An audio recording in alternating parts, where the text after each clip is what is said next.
Broadcasting live from Washington, D.C., this is Talking Left with Danielle and Shano.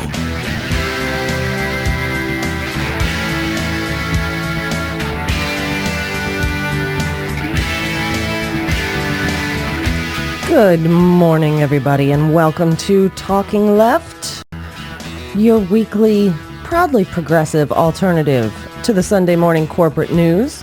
Hope everybody out there is having a wonderful morning, and thank you wherever you are checking us out, maybe tuning into the podcast or over in the chat room at talkingleft.com, or of course, SoFlo Radio or We Act Radio, 1480 AM in Washington, D.C. Good morning, Danielle. Good morning, Shano. How are you? I am bright-eyed and bushy-tailed for some reason this morning. Because we finally adjusted for daylight saving.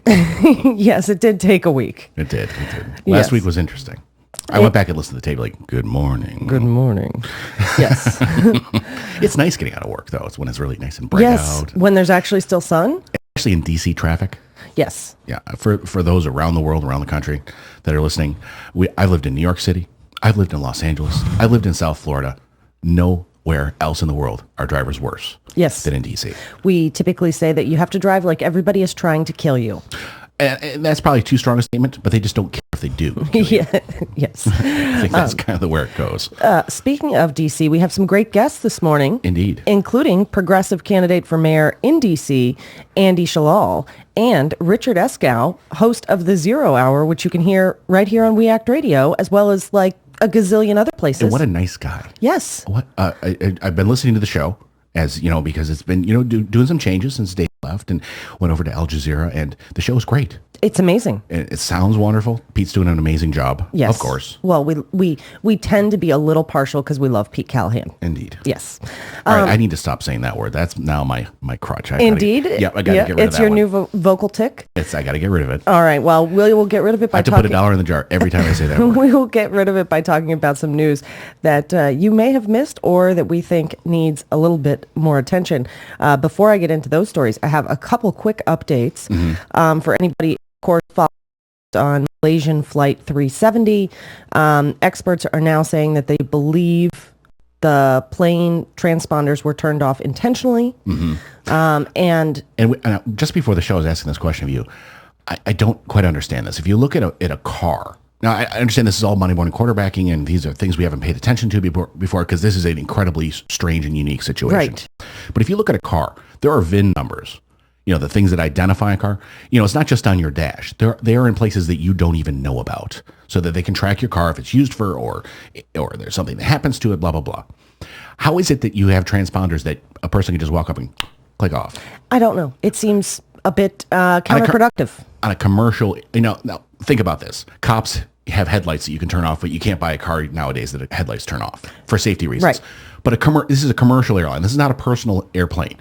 This is a commercial airline. Wouldn't you think they put a transponder in some place that you could only turn it off if it's on the ground and there's a maintenance person? Yeah, like climbing on top of the airplane. Or into a tail or someplace. Just a thought. It makes sense to me. But yes, it has now turned into a criminal investigation, and they are looking into the flight crew. So, we will update you if we see any new updates arise in the course of this show. I'm sure people have heard quite about it. And the media now, people like Sean Hannity are complete, aviation experts now because they talk about it incessantly, and it's an important topic. But to sit there and speculate hour after hour after hour, I think is to pretty much cheer for it to be some type of terrorism event. Oh, that was insane. Yeah, but anyhow, about this, so I'm not going to spend too much time on it. I'm sure just let's wanted wait to for give the you facts to come out, and let's figure out what happened, and let's fix it. Wanted to give that update for anybody who did want to know and maybe hadn't heard that news. Yeah. And of course, this morning, this morning here, given the time difference, Crimea is holding a secession referendum. So we're going to talk about that more in a few minutes, but just wanted to give those quick updates. Yes or really yes? Yes. No pun intended. We'll get to that more. Right. So in some other news, last month, Representative Jackie Speier, forgive me, Jackie, if I mispronounce your name, spent a night in a homeless shelter to bring attention to people suffering. And now she's calling on her colleagues, pretty much just like the SNAP challenge, where, Congress people were challenged to try and survive on $4 a day or $1.40 a meal. Without getting meals from lobbyists, too. Right. You're not allowed to supplement. Well, she spent a night in a homeless shelter. Yeah. She met and was deeply moved by some of the people there, and she is now challenging her her fellow Congress people to do the same. I think this is really important, as you have, and we're going to get into it later, Senate going on vacation before they fix unemployment again. What? I just don't understand that one. Yeah. Add insult to injury much? Yeah. We'll get to it when we get back. Yeah. Oh, by the way, we're gonna extend it for 5 months, and it's gonna be retroactive. So it's really only extended for about a month, and you've already lost your house anyway, and you're already living in that homeless shelter. But here's a big fat check, which we don't know where to mail you because, oh, by the way, you're living in your car. Right. One of the couples that she met in the homeless shelter was a couple, two people who work full time, one at a Safeway and the other at an Office Max, and she was floored. She said, Flabbergasted that yeah, you two could work- people who work full-time jobs and they're homeless, it's not right. It isn't. This is a growing problem in our country. Among people who are working, let alone people who relied on those type of unemployment benefits, on SNAP benefits, etc., and just had the floor yanked out from under them. So I join her challenge and say, hey, Congress people, put your money where your mouth is and go spend a night and live like these people do for one night. And it still is not going to give you the true what it's picture. like, because the next night you get to go live in your house or houses. Right. And I think the even more devastating part in having talked to, I've lived out of my car. There are times in my life but that process, that slow slide into homelessness where you are secure, you do have a job, and then things start crumbling, and it doesn't take long when you're not making that much as it is. So there isn't that buffer, but it's slow, that slow chip away, and you're on your way there to lose all of that. That Right. process. You can't replicate that feeling of helplessness that I hear in people's voices talking to them. Well, there has been a growing movement throughout the country, and we've covered it here as these cities pop up, that they, ban sleeping in public. They ban storing your belongings in public. They ban, these side things to essentially ban homeless people from their city. So that you don't have to face it. Right. Sorry, these are not people who just decided to walk out of a job one day and be lazy, as Paul Ryan likes to believe. Or Bill O'Reilly that says they're all drug addicted. Right. A lot of these are working people Or who veterans. still can't, right, especially veterans, Yeah. who still can't afford basic housing. There is something seriously wrong with that. And, yes, one day isn't going to teach them about the whole process and about what people really go through, but it'll be a lot harder for those Congress people to look someone in the eye and tell them they're all just drug addicts. And on top of it, she spent a night in a homeless shelter. It's not like there's unlimited, space in these homeless Right. shelters. It'd be even better to put them in a situation where you can't sleep at home. You can't sleep in your car. You're on your own. And a lot for of the tonight. homeless, And by the way, it's going to be 20 degrees tonight. So you're on your own. and a lot of the homeless people, the homeless shelters have some questionable practices. There's been some great investigative And there are stories. great charities that do homeless. I'm just saying there's just not enough beds. There's Right. not enough space. Right. So try it on the streets. Exactly. So go ahead, Congress people. Let's get to it. In some good news, and anytime we can talk about Bernie Sanders is just yay, Bernie. That makes it good all just on his face. Yes. Vermont is possibly moving towards public banking. This, I think, is a big deal. Vermont has just led the forefront of progressive ideas. They're going to single payer. Great state. 20 different voted in favor of turning the Vermont Economic Development Authority into a state bank. They want to set up a bank similar to the State Bank of North Dakota, which pretty soon here in just a few years will celebrate its 100th birthday. And if you think back to the 2008 and financial meltdown and beyond, Bank of North Dakota pretty much avoided a lot of the catastrophe because they're invested in public interest instead of high volume trades on Wall Street. Yeah. I think derivatives. Right. I think this is a great idea, and it should be expanded to states all around the country. Especially if you have these state banks, and then they're integrated in with kind of make, instead of having the cost of branches, use the post office as their branches. Even better. Because there's that push to have basic financial services available at post offices, so you don't have to go to payday lenders and check cashing places that just rip people off, right, and essentially drive them further into poverty. So if there's a way to integrate these state banks with the post offices being their sounds like a good plan to me. And that, well, it sounds like a great plan, except if you're a bankster. If you're a bankster, you're like, wait a minute, this is the way we make our money. I don't think banksters should get a vote in this. Just saying. Unfortunately, they've had way too big of a vote for way too long, and that's the real issue. There is an organization in Vermont called Vermonters for a New Economy, and they are pushing residents to call on their local leaders to pass votes like this, to push for public banking, to push this VEDA, the Development Authority, into a state bank, saying it would create economic stability in Vermont by partnering with community banks to make loans and engaging in other activities that would leverage state funds to promote the economic well-being in the state. I love this quote by Anthony Paulina, a veteran of the Vermont Progressive Party. He says, doesn't make any sense for us to be sending Vermont's hard-earned tax dollars to some bank on Wall Street which couldn't care less about Vermont or Vermonters, when we could keep the money in the state of Vermont, where we would have to control over it, and therefore it would be invested here in the state. That seems pretty clear-cut to me. Mm-hmm. Yes. So that's some good news. In other good news, and it's funny, as you have this push there, you have another push the other way. You have conservatives who want to start getting rid of the tax exemption for credit unions.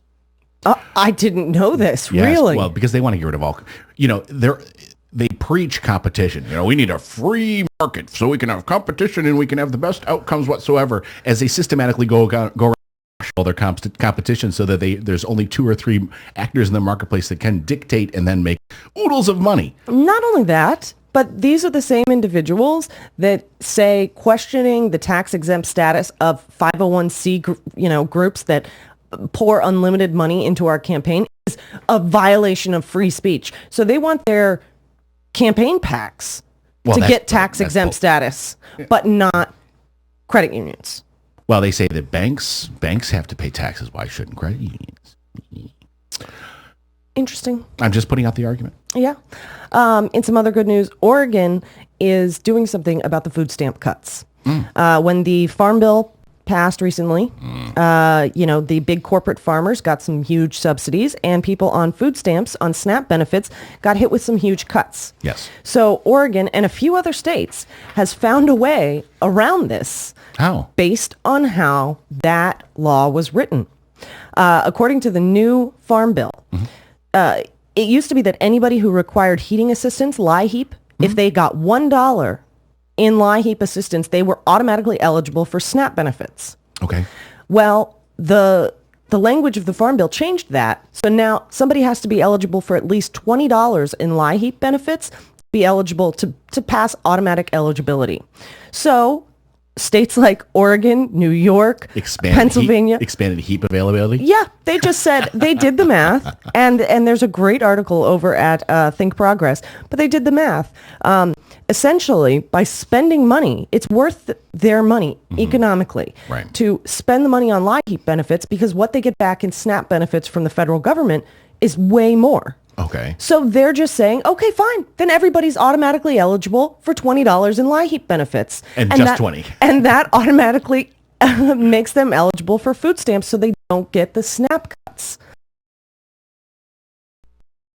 Hey, win-win. Yeah. Because I'm sure people who are on SNAP benefits could probably use the extra $20 in heating assistance. Yeah. $20 in heating assistance is not that much. I just don't know how it's going to fly in someplace like Southern California. Well, maybe you need air conditioning assistance. I don't know if that's available, but I'm just saying, if you have proactive and progressive, politicians, it works. It still leaves people mouth out in the cold. Yeah, No pun intended. To give you an idea, New York Governor Andrew Cuomo spent $6 million in LIHEAP benefits to save $457 million in SNAP benefits. Wow. Sounds like a pretty good return on investment. Yeah. Daniel Malloy of Maryland, right here, $1.4 million in LIHEAP benefits, guarantees funds to 50,000 beneficiaries of SNAP, amounting to $70 million. Beautiful. Hey, you know what? Sometimes it gets cold in California. Let's go for it. Oh, absolutely.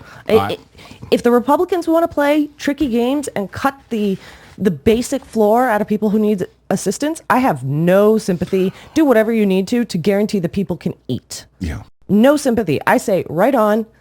Go for it. Mm-hmm. You know what? Their AC is really cold in California, and they need some heating. There you go.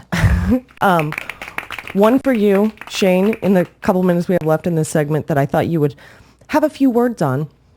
The Supreme Court this term has already ruled in favor of the top corporate interest group in 7 out of 8 cases.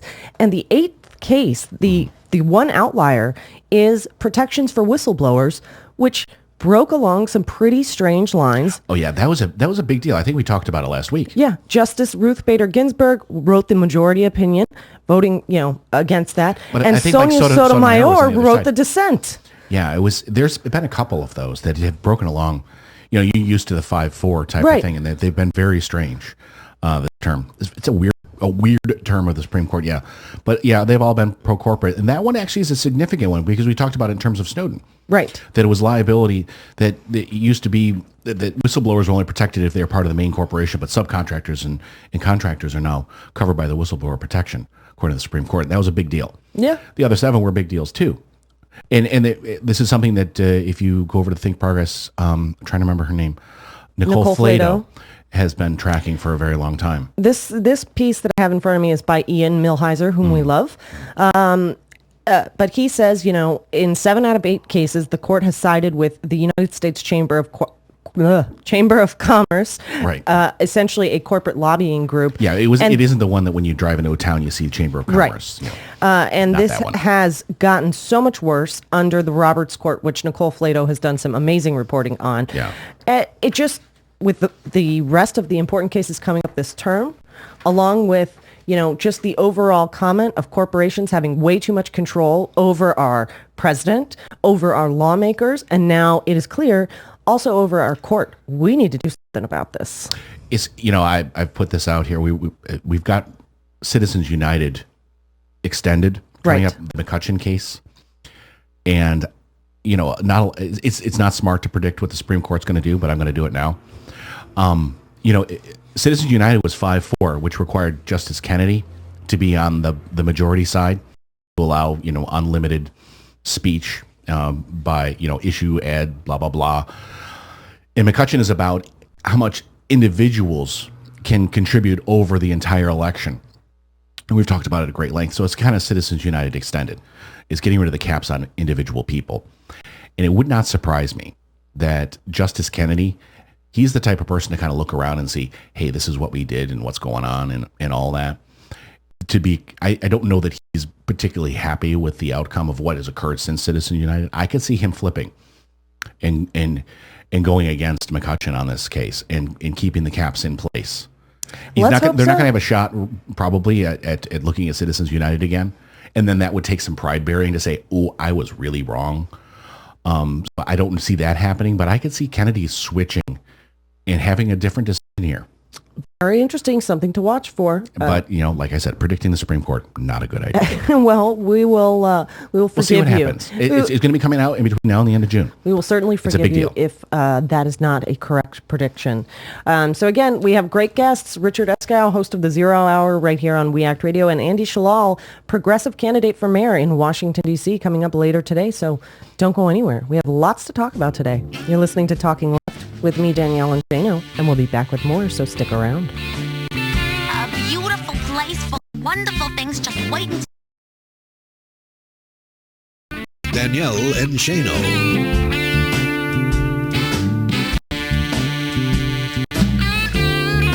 Filter Free Radio. Filter Free Radio. Filter Free Radio with Jacob Dean and Skeptical Scott. Jacob Dean. With Jacob Dean and Skeptical Scott. I had the honor of interviewing Jill Stein, the actual Green Party presidential candidate for 2012. Our interview is at our website at filterfreeradio.com if you haven't watched it already. And in the conversation, I told Jill Stein, I was like, I used to work for Thom Hartmann. And where I'm at now is I'm developing a focus on the activism, on the participation, on the real difference making, not so much the political hearsay. And Jill Stein told me essentially words to the effect of, why is it that when people are abused, they always continue to keep running back to the abuser? Filter Free Radio with Jacob Dean and Skeptical Scott. Why do we keep running back to the Democratic Party that keeps abusing us when we, as progressives, should be progressing forward? FilterFreeRadio.com. This is the Media Matters Minute. I'm Samantha Wyatt. Despite ongoing investigations by the FBI and the New Jersey legislature into Governor Chris Christie's involvement with the Washington Bridge scandal, Fox News is already helping Christie rehabilitate his political career. On Fox's America's Newsroom, co-host Martha McCallum painted a sunny picture of Christie's reception at CPAC, saying, Now, America loves a comeback. So is Chris Christie that comeback kid right now? McCallum went on to ponder Christie's presidential prospects. And then you have Chris Christie who says, look, we have to win elections, and he is seen as somebody who may have an easier time of it on a national stage. Fox is on to links to shield Christie, who is widely presumed. The day the Bridgegate scandal broke, CNN and MSNBC each gave the story more than 2 hours of coverage, but Fox News buried the Christie scandal with barely 15 minutes of coverage. Fox's history of cozy relationships with presidential contenders is well documented, and it appears they intend to keep it that way. For more on this and other stories, please visit MediaMatters.org. Dear Republicans, this coming election year, progressives everywhere want to thank you from the bottom of our bleeding hearts for being you. Go! From your war on women, thanks for pissing off half the country. Oops. To the government shutdown, absolutely brilliant. You must be stupid. We'd send flowers to each and every clown and carnival barker in your broken, dysfunctional party, but instead, we're throwing a party. On Saturday, May 10th, the world-famous Stephanie Miller Sexy Liberal Comedy Tour is coming to Albuquerque, New Mexico for some good old midterm mocking. Stephanie Miller and her Sexy Liberal players will perform live on stage at Popejoy Hall. Tickets are available online at unmtickets.com. Don't miss the Sexy Liberal Schadenfreude. What the hell is that? That's the Stephanie Miller Sexy Liberal Comedy Tour, May 10th at Popejoy Hall in Albuquerque. Go to unmtickets.com. It's Thursday night, and you're grabbing drinks with some friends. Started off with a pitcher for the table, which quickly becomes two. There's pool. And there's the photo booth. All right, everybody squeeze in. Say cheese! Followed naturally by an order of wings. And another. Can we get some extra ranch sauce? Then there's the ceremonial nightcap. So what are we doing this weekend? And lastly, it's back to the car, which, if you're buzzed...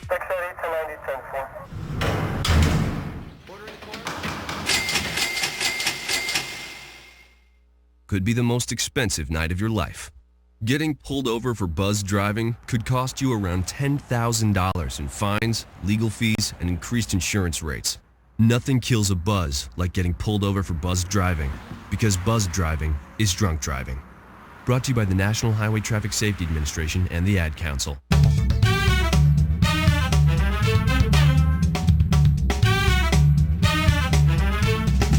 You're listening to Talking Left with Danielle and Shano. Welcome back to Talking Left with me, Danielle and Shano. Please be sure to go over and like us on Facebook and follow us on Twitter. We always appreciate it. Last week we did talk a little bit about Ukraine, and we're going to get into it as well. But wow, did we get some feedback? Yes, we got some feedback. We always appreciate feedback. Yes. And this week, the House Energy and Commerce Committee decided to use Crimea to essentially help out the fracking companies. I'm so shocked. I'm so shocked as well. It used to be that every time that there was a problem or there was an issue in the world, the way to solve it was with a tax cut. Yes. It seems now the way to solve any issue in the world is to approve Keystone and start fracking like crazy. Yes. Now it's just start drilling. No matter what it is, drill. We covered last week a great write-up over at Climate Progress called How a Fight Over Natural Resources is Quietly Driving the Response to Ukraine. And yes, it is definitely a big piece of the situation in Ukraine. However, if not the biggest.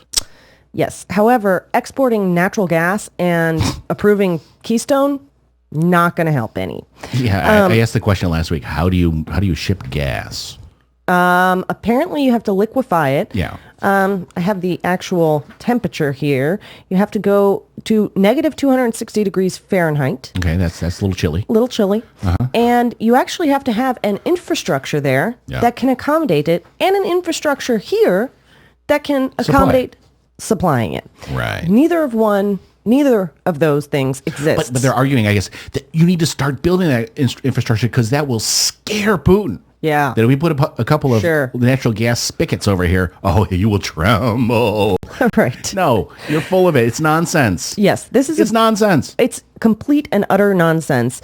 However, the House Energy and Commerce Committee wants to fast track. Oh, I'm sure. This bill as well as the approval of Keystone. And I would, whenever you hear the words fast track, look for the line. And if you're looking at a very long bill, I suggest where you look is at the end of the second third of a bill. If you ever want to see where something's buried in a bill, end of the second third. That's where it is. Okay, and that means end of the second page, so third paragraph? If you divide the bill up, however many pages it is, into 3, go to the end of the second third.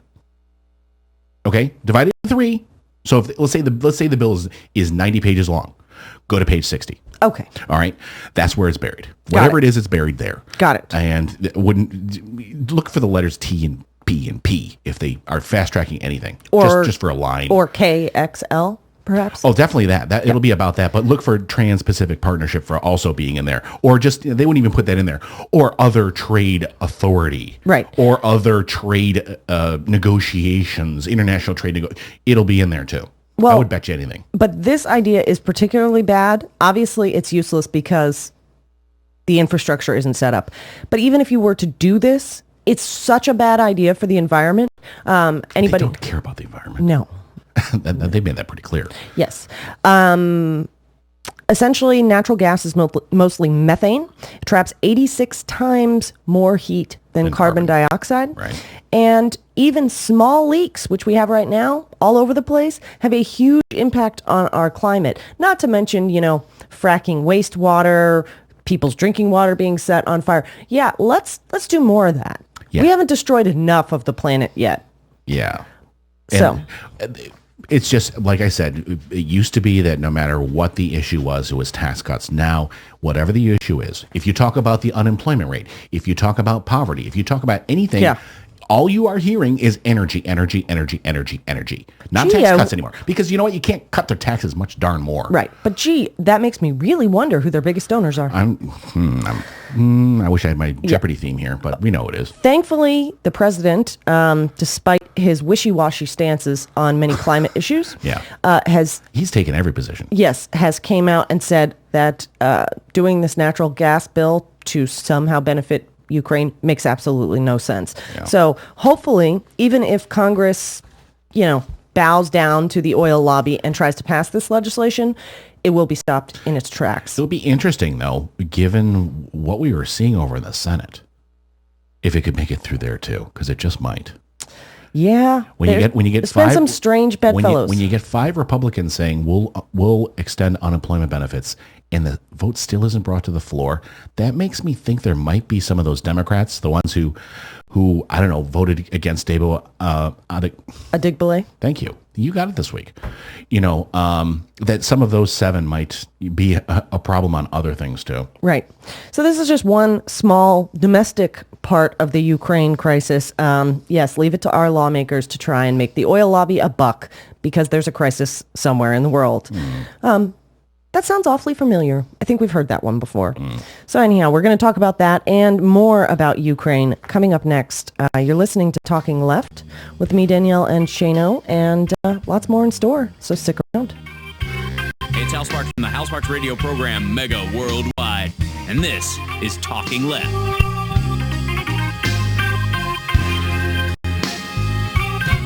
The rich truly are different from you and me. they tend to become Congress critters. You don't find many plumbers, mine workers, dirt farmers, Walmart associates, beauty parlor operators, taxi drivers, or other get-the-job-done Americans among the 535 members of the U.S. House and Senate. What you do find is an oversupply of lawmakers drawn from a very thin strata of America's population, millionaires.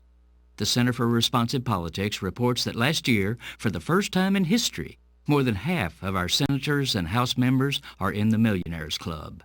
Indeed, the average net worth, the value of what they own minus what they owe, for all lawmakers now totals more than $7 million each.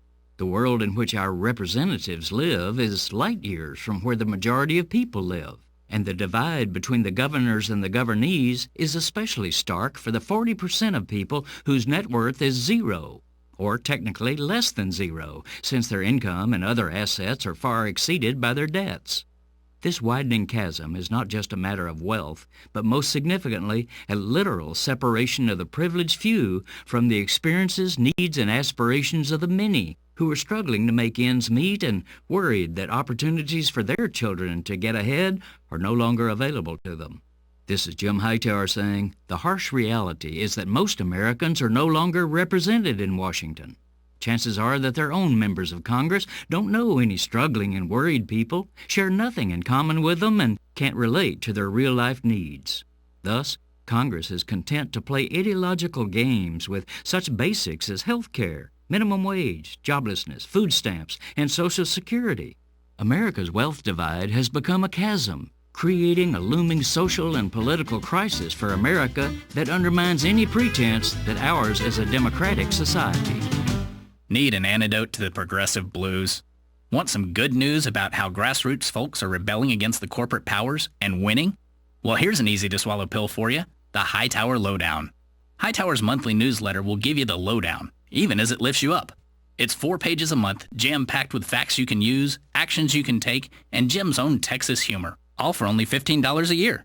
To become a lowdowner, go to hightowerlowdown.org.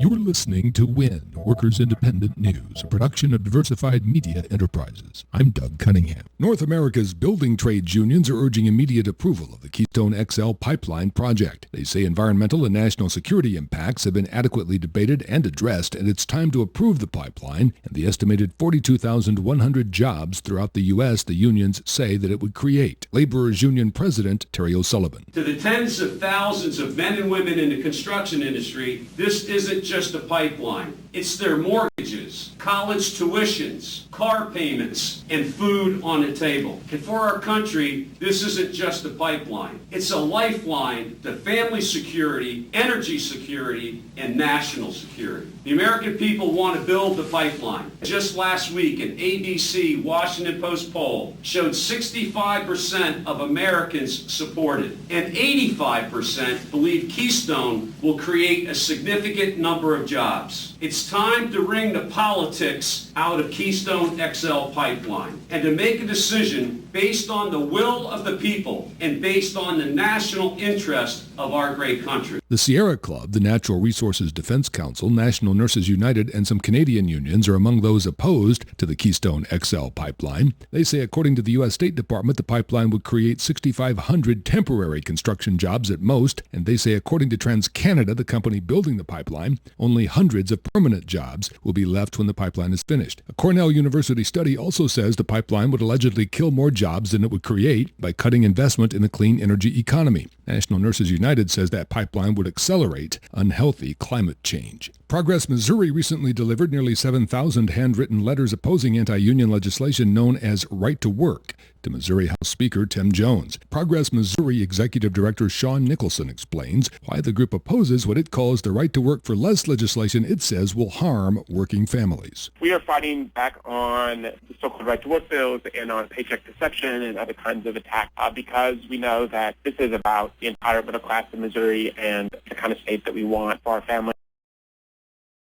states with so-called rent-to-work laws have lower wages, have lower rates of insurance, have lower investments in education. And that's not the kind of state that we want for Missouri. Nearly 3 years ago, Connecticut was the first state to legally guarantee paid sick days for workers. A new report on the paid sick day law from the Center on Economic and Policy Research shows it had little or no negative impact on businesses in the state. Senior economist and report co-author Dr. Eileen Applebaum says the sick days law hasn't imposed major burdens on businesses. She says rather than the job killer opponents said it would be, over 3/4 of employers reported a positive experience with the law. You've been listening to WIN, Workers Independent News. For more information, visit laborradio.org. I started going cold turkey.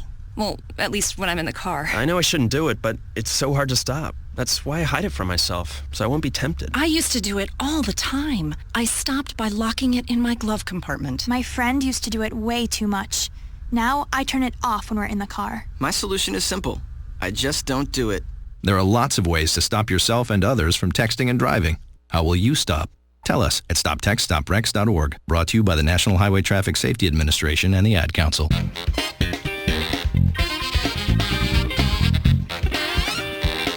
You're listening to Talking Left with Danielle and Shano. Welcome back to Talking Left with me, Danielle and Shano. Last week, we spoke at length with a wonderful gentleman named Mikhail about Mikhail Beznozov, if I pronounce that correctly. Beznozov. Yes, about Ukraine. And he certainly had a specific viewpoint. Yes. That the people of Crimea actually wanted, or at least about half of the people of Crimea wanted to join Russia, viewed themselves as Russian, etc. So I worked... Which we don't know. We don't know is not true. Identifying and having a cultural connection to is different than seceding and becoming part of. So I didn't... When he said 70%, I think that's a little high, that Crimea actually just wants to get out of Ukraine and become part of Russia. The fact that they identify more with Russia than the newly installed, coup result in Kiev, right? That I get. So anyhow, this week we worked tirelessly to try and find a different guest, a different perspective, right? Because that's our goal from the beginning, to get somebody from every area, right, to who lives there or has lived there, who can tell us exactly what's going on, instead of going through, one or two or three different iterations in a game of telephone. Right. I went through some of the most interesting guest booking experience. And we don't have a hard time booking here. Not usually. We've been very incredibly lucky, and we are grateful to everybody who comes on this show. And we've never had a problem. Yes, but I've sent out now well over a dozen different emails. I have contacted people who have posted YouTube videos. I have gone down to stalking people on Facebook and Twitter. Yeah. And nobody has responded. Radio silence. So we will continue trying to get a guest with a different perspective. But as of yet, no takers. No takers. And that is not typical of guest booking for this show. So in an effort to provide some journalistic integrity, if that's a phrase, I have a couple different articles here from two people that I also tried to contact. Alexander Lakmenko and Robert English.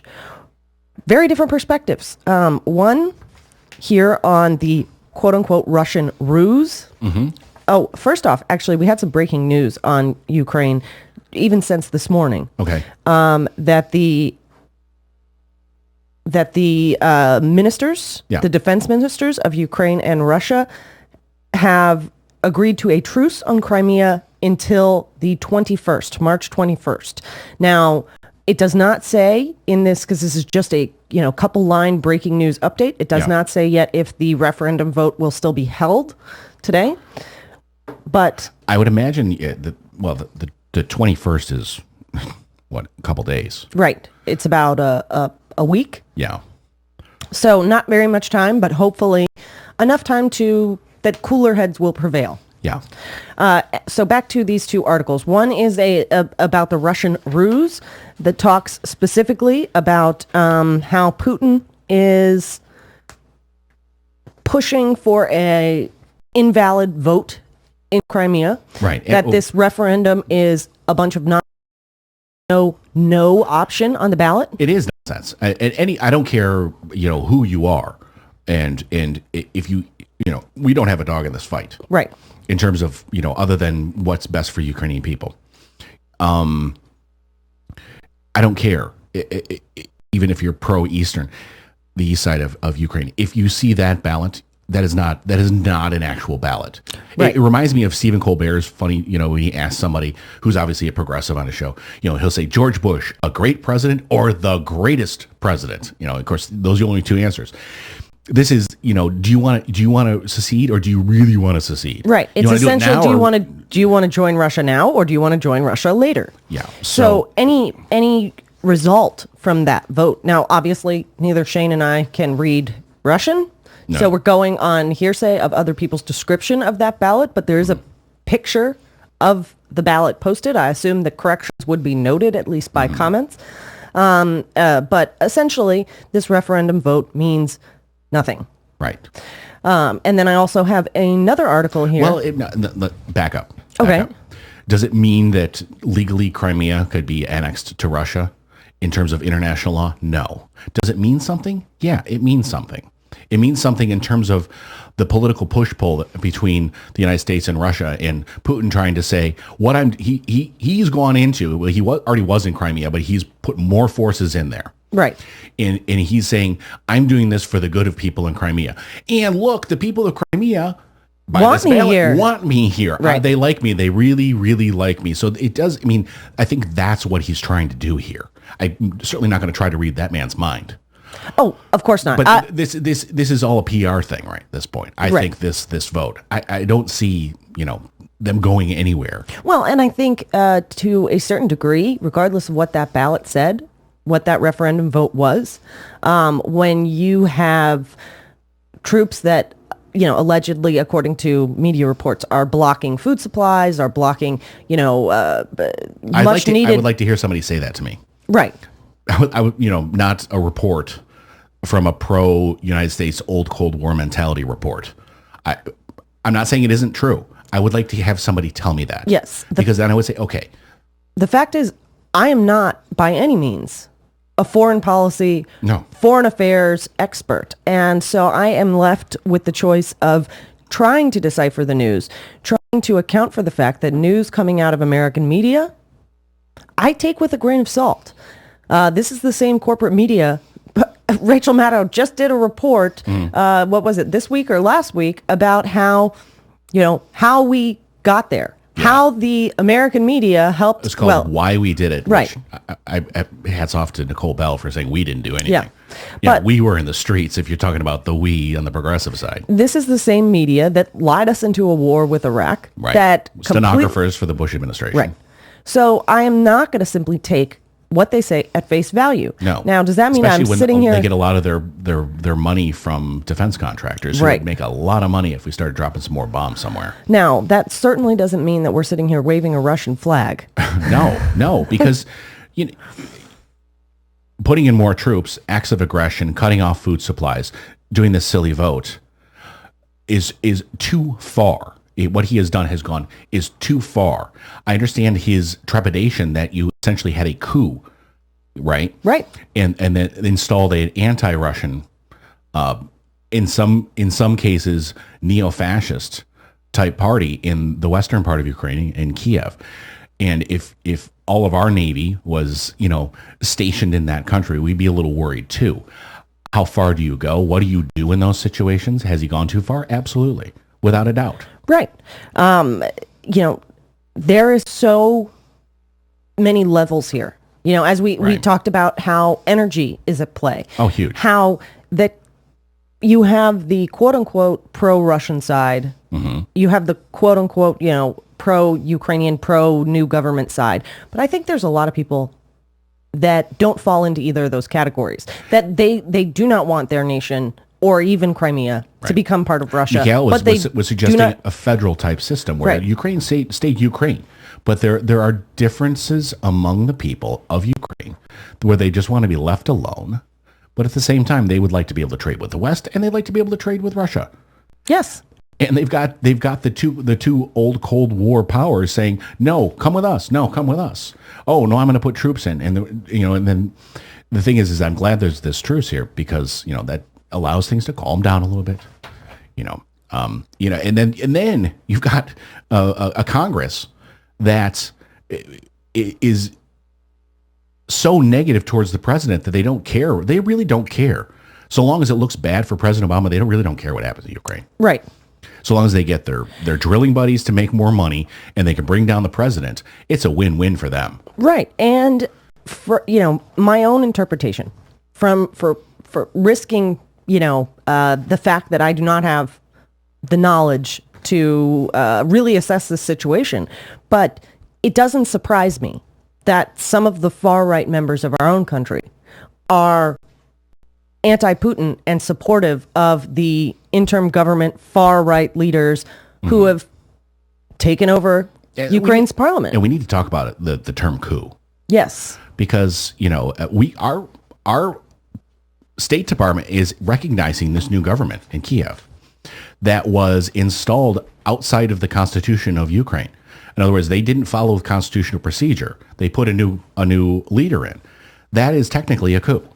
Yes. Now, what would happen? What would happen? They had an election. They put Yanukovych in. There was an election. Yanukovych won.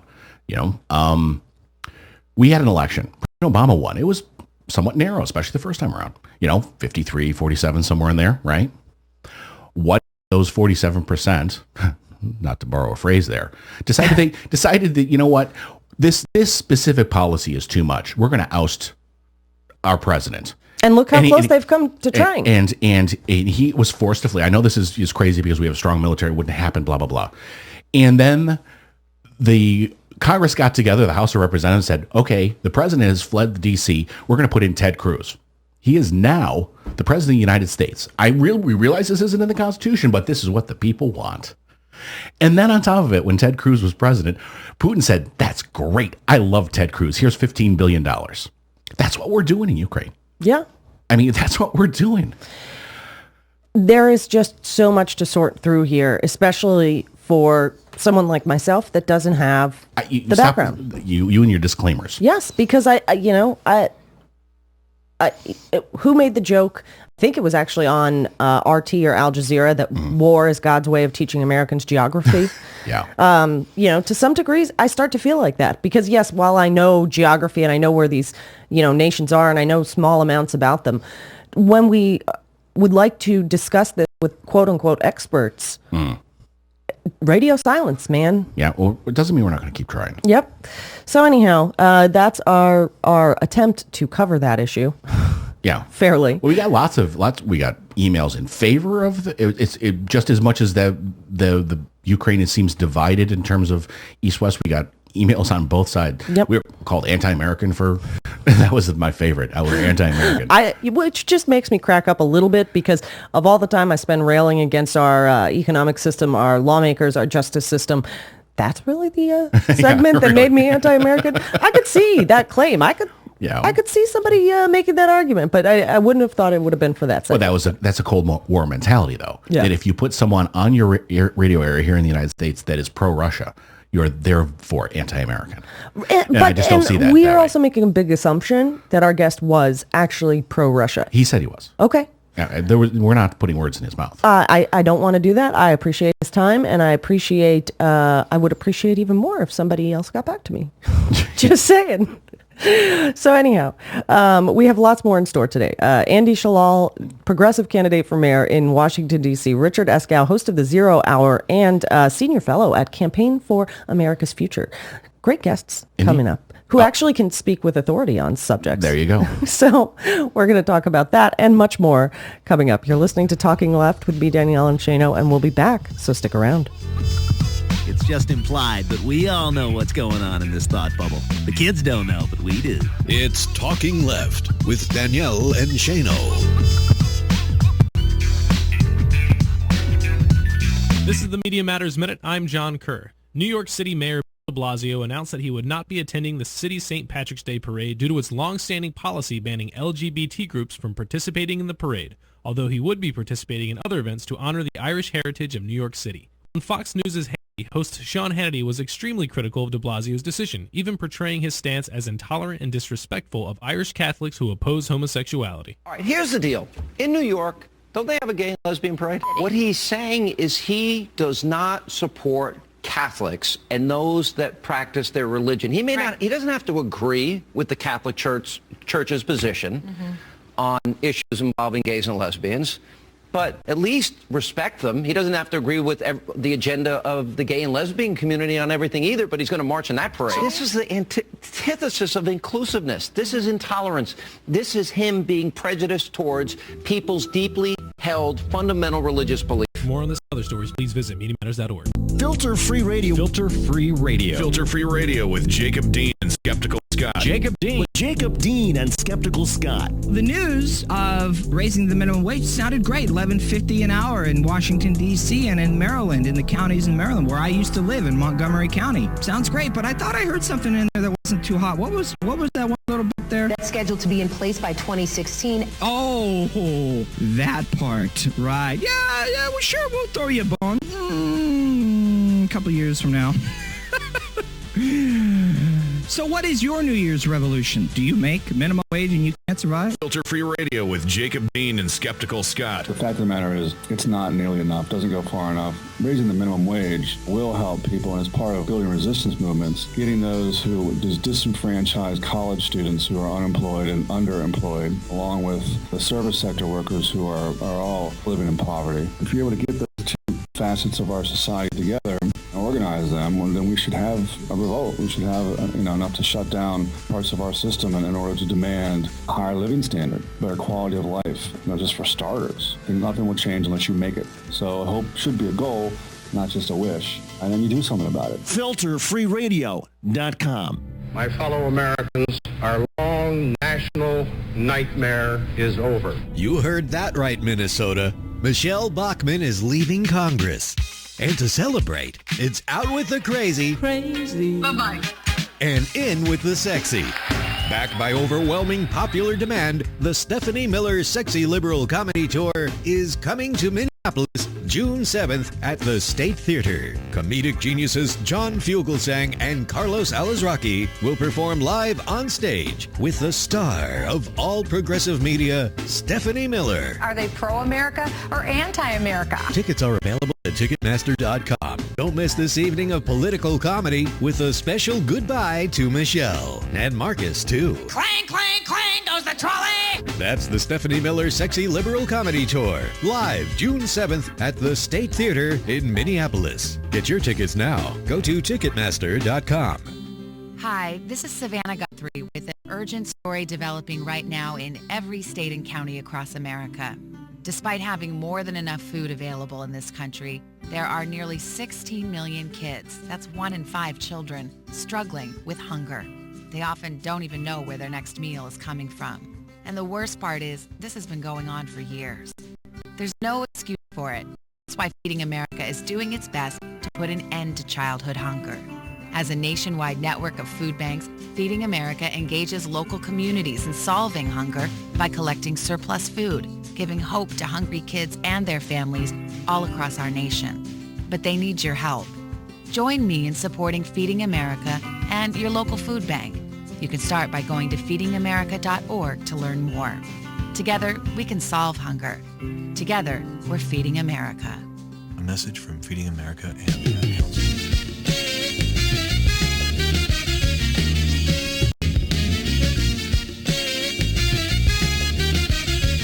You're listening to Talking Left with Danielle and Shano. Welcome back to Talking Left with me, Danielle and Shano. We were talking a little bit there about Crimea's referendum vote and how it's not really much of a vote at all. And before we criticize too heavily, I wanted to bring that back to, well, is our election system any better? And while, yes, it may be, compared to something like that, Republicans are working hard, though. They are trying their best with some voting suppression. Yes, they are. Voting suppression. They're trying. Massive campaign spending. I would imagine that you got, with all due respect, this is just my commentary, Reince Priebus saying, I wonder how we can put, on the next ballot, do you want the Republican for president, or do you really want the Republican for president? Can we have a Crimean, ballot initiative here? Well, if the Koch brothers have their way, I think that's how they would. Yeah. Do you want to drill, or do you want to drill now? Yes, exactly. Do you want to drill right here or everywhere? Yeah. Yeah. Except your backyard, of course. Exactly. Yeah. Especially if you are a billionaire executive of a oil company. Yeah. A new report came out recently from the Center for Responsive Politics, and Kimberly Strassel of the Wall Street Journal. One of your favorites. Every time, because every week I turn on the Journal editorial report on Fox. And I have some kind words for her. You don't particularly. Every word. She does the Sunday morning shows too. Yes. She's a conservative voice out there. She's really conservative. Well, she wrote a column in response to the Center for Responsive Politics called "The Really Big Money, Not the Kochs." And essentially, she used a very interesting interpretation of CRP's report to say that unions spend way more money in elections than the Koch brothers. Well, while that seems completely laughable on its face, it is really disturbing how untrue that statement actually is. Li Fang of The Nation took a little look-see at that CRP report and said, well, actually, the number that Strassel is claiming, $4.9 million that the Koch spent in elections, is only their disclosed campaign, direct campaign contributions. Right, money actually paid to a candidate. Right, and the CRP's report notes that. The CRP report, in fact, notes that union spending may appear inflated, and there's also a disclaimer noting that it does not include super PAC spending or most undisclosed dark money. So when Li Fang actually added up the figures, it turns out that the Koch brothers spent an additional $407 million and they come with out super PACs. And it's not like they actually say, we're going to spend $500 million. They actually say this. But, integrity, come on. And I'm sure that there's lots of disclaimers in our article, according to the numbers in, and therefore, but.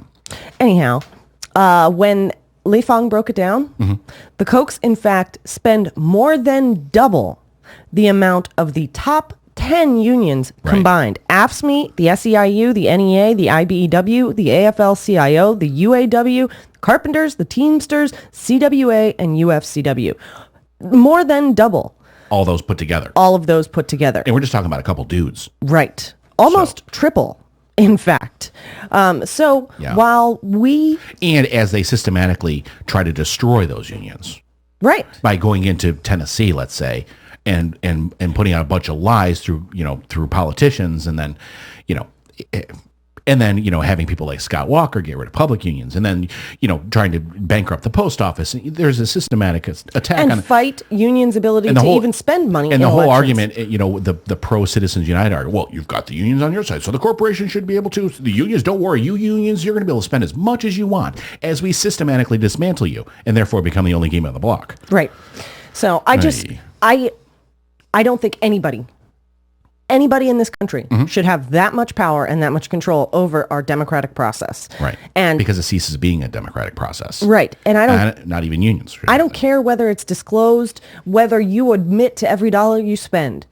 You shouldn't get 500 million votes. And they won't admit. And that was part of the Supreme Court decision saying, Congress, if you want to fix this, regulate. You can say, they have to say, I'm David Koch and I approved this message. I'm the one who paid for it. And then whenever it gets to the Senate, nope, won't happen. They will not pass those disclosure laws. So you can write articles like this. Yes. So if you want to be prepared to defeat that talking point next time you're hanging out with your crazy Republican uncle, go over and check out Li Fang's article on The Nation entitled Koch Spends More Than Double Top 10 Unions Combined. Gotta love Li Fang. So anyhow, we have lots more in store today. Still have 2 great guests coming up, and we'll be back in just a few minutes. You're listening to Talking Left with me, Danielle and Shano. Stick around. Soyuz around no more, so... They hit us, so hit them back.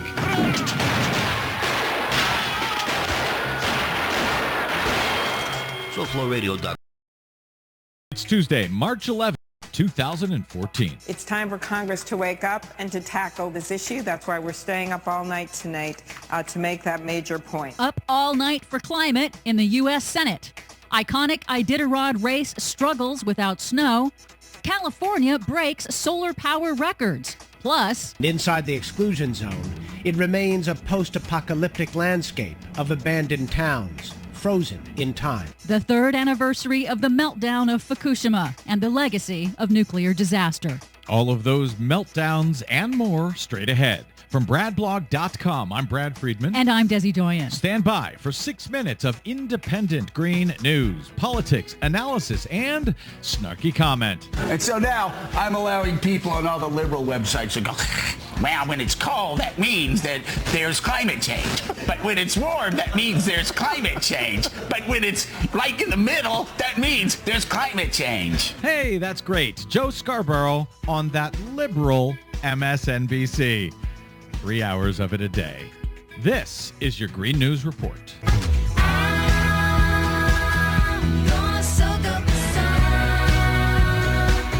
Okay, Desi Doyen, it's amusing how folks say that MSNBC, that's just the liberal version of Fox News. They don't seem to notice Joe Scarborough's 3 hours of nonsense every single morning, do they? No, they don't. That would be an inconvenient truth, I think. Whoa, well done. Speaking of nonsense and inconvenient truths, the U.S. Senate was up all night talking about climate change, eh? Yes, they were. While people were sound asleep and not paying attention, eh? Well, some people were paying attention. Well, all I hope is that all that time they took, they actually got the legislation passed they stayed up all night to work on. Well, not actually, but we'll have more on that in a moment. First, a very important anniversary. Tuesday marks the third anniversary of the record 9.0 earthquake and catastrophic tsunami that devastated northeastern Japan and killed nearly 20,000 people and caused the disastrous meltdown of 3 nuclear reactors at the Fukushima Daiichi nuclear power plant. The legacy of the nuclear disaster lingers. Thousands of people evacuated from the region remain in temporary shelters,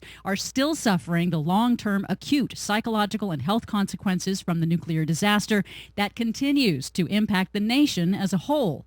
The stricken reactors are stable but still precarious. Plant owner TEPCO admitted this week it may ultimately be forced to dump radioactive wastewater used to cool the reactors into the Pacific. There's much more at our website, including a scathing new report from NBC News revealing how the U.S. Nuclear Regulatory Commission downplayed the disaster and hid their concerns. That's nice of NBC News to notice 3 years later.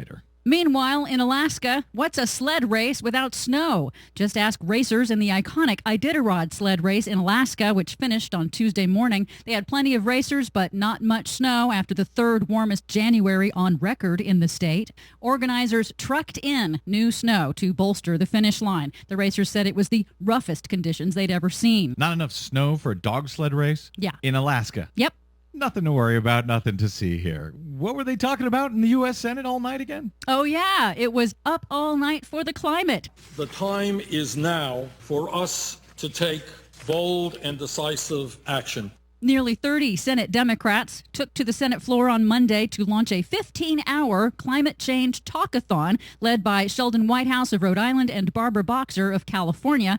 Part of a campaign by the new Senate Climate Caucus to push for action on climate change. Will we bury our head in the tar sand and let other nations' innovators be the ones who grab leadership in this new energy economy? Will we create the new technologies and sell them to other nations, or will we be late to the game and have to buy all the technologies from other nations? Yeah, I think that last one. That does seem to be what we're going for. Republicans did not take part, nor did vulnerable Senate Democrats up for re-election in big oil states. Nor did any Americans who have to, sleep at night. Was there any particular legislation that the Senate decided they needed to push through in the middle of the night? No. The Senate Climate Caucus members said this was a symbolic marathon and there is zero chance of passing climate legislation this year, but they did get media attention. Yeah. So if they're going to put on a show, I suggest put it on during the day when people might actually watch. I'm glad to hear you say it got some media attention, however. Well, The Fix reports that when it comes to elections, talking about climate change is becoming a winning strategy with voters. That's according to a new study on the 2010 elections showing voters preferred Democratic candidates over climate change deniers by at least 3%. Finally, California hit a renewable energy generation milestone. Solar power generated 18% of California's electricity demand entirely carbon-free.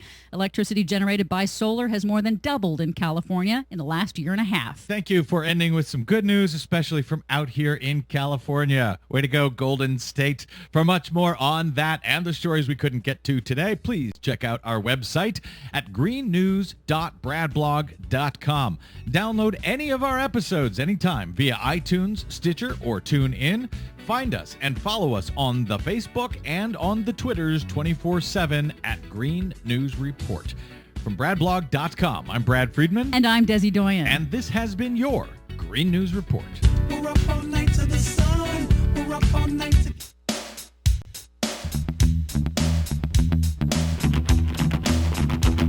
Broadcasting live from Washington, D.C., this is Talking Left with Danielle and Shano. Welcome back to Talking Left with me, Danielle and Shano. Thank you wherever you are checking us out. SoFlo Radio, We Act Radio, or hanging out in the chat room with us over at TalkingLeft.com.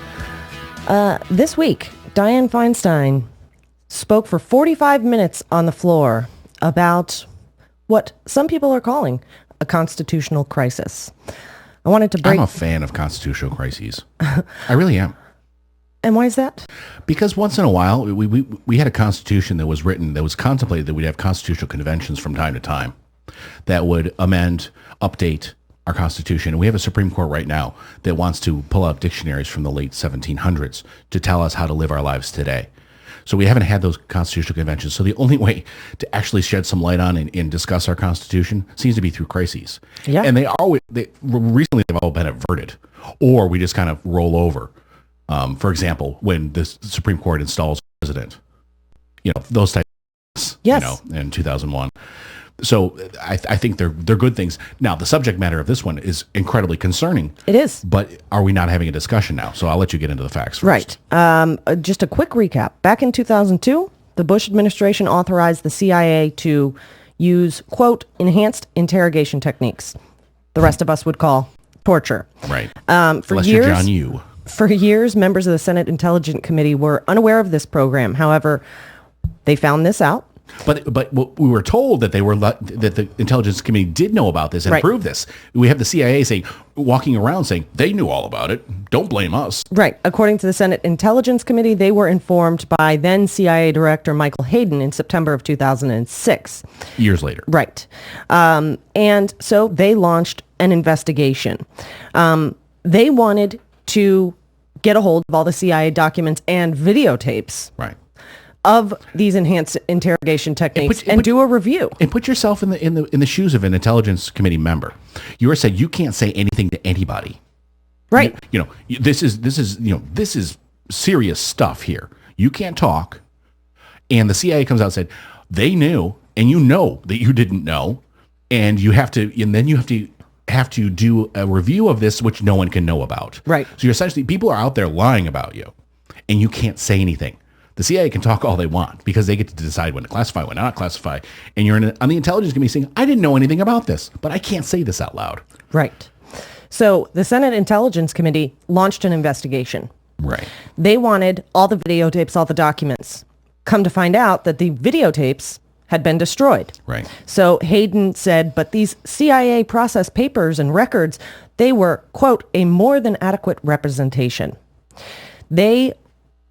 Between letters back and forth between the CIA and the Senate Intelligence Committee, decided to set up a system where Senate staffers could use a Senate computer that the CIA had put these documents on, made them available to conduct their review. And at the same time, Leon Panetta wanted his own review. He wanted to review these enhanced interrogation techniques and determine what the heck happened at the CIA before his watch. The CIA set up this standalone computer system that, it is important to note, belongs to Congress, belongs to the Senate. It is not a CIA computer system.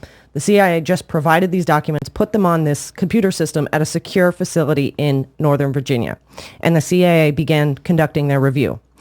They began going through the documents, put together a huge report on this, and then started noticing that the documents began missing. They're disappearing. They were disappearing You go to off the- of this network. You go to the document, it gives you a 401 error. No. Right. Or something like that. They first realized this back in 2010. Okay. So think of how long, obviously, this Feinstein versus the CIA situation has been going and because on. it's national security, she can't say anything out loud. The CIA, meanwhile, yapping, saying, right. You guys knew about it, didn't you? In private letters back and forth, Feinstein revealed, argued with the CIA that these documents were disappearing, and the CIA claimed none of the files have been removed. What? They're not there. And what it specifically looks like the Senate Intelligence Committee had, and the CIA, poof, disappeared it from the system, is Leon Panetta's actual review, the quote-unquote smoking gun on Torture. enhanced interrogation techniques. Yes, let's just call it what it is. Yeah. Torture. So in December of 2012, the Intelligence Committee completed its review of the torture programs. This report is still classified. The public has not seen it, but it has been described as highly critical of the CIA and the Bush administration. And this Panetta review was at the heart of the matter. So this document disappears off of the Senate's computer system that is in this CIA secure facility in Virginia. And then that's how we get here. Feinstein is furious that these documents have disappeared, specifically documents that they're looking at, and essentially claims to, I'm paraphrasing, I'm not as eloquent as Dianne Feinstein, that CIA, unless you were spying on us, how did you know what documents we were looking at, and how did you know what documents to remove? After she realized, and her staffers realized, that these documents were disappearing, they got a copy of this review. They moved it to the Senate Hart Building in D.C. in another secure facility. That copy... And they were moved by people who are under the same rules in terms of treason and keeping state secrets, etc. They have the security clearance, but they moved them. Right. Now that copy is still a redacted, probably safer for public consumption. I would still not say it's probably not top secret. So Feinstein went back and forth with Brennan, the current CIA director, accusing the CIA of spying on the Senate. Right. This went back and forth until the CIA essentially called the Senate staffers out for stealing this document and moving it. They want to prosecute. Right. And that's how Feinstein ended up on the floor of the Senate saying, quote, I have grave concerns that the CIA's search may have well violated the separation of powers principles embodied in the United States Constitution, including the speech and debate clause. It may have undermined the constitutional framework essential to effective congressional oversight of intelligence agencies or any government function.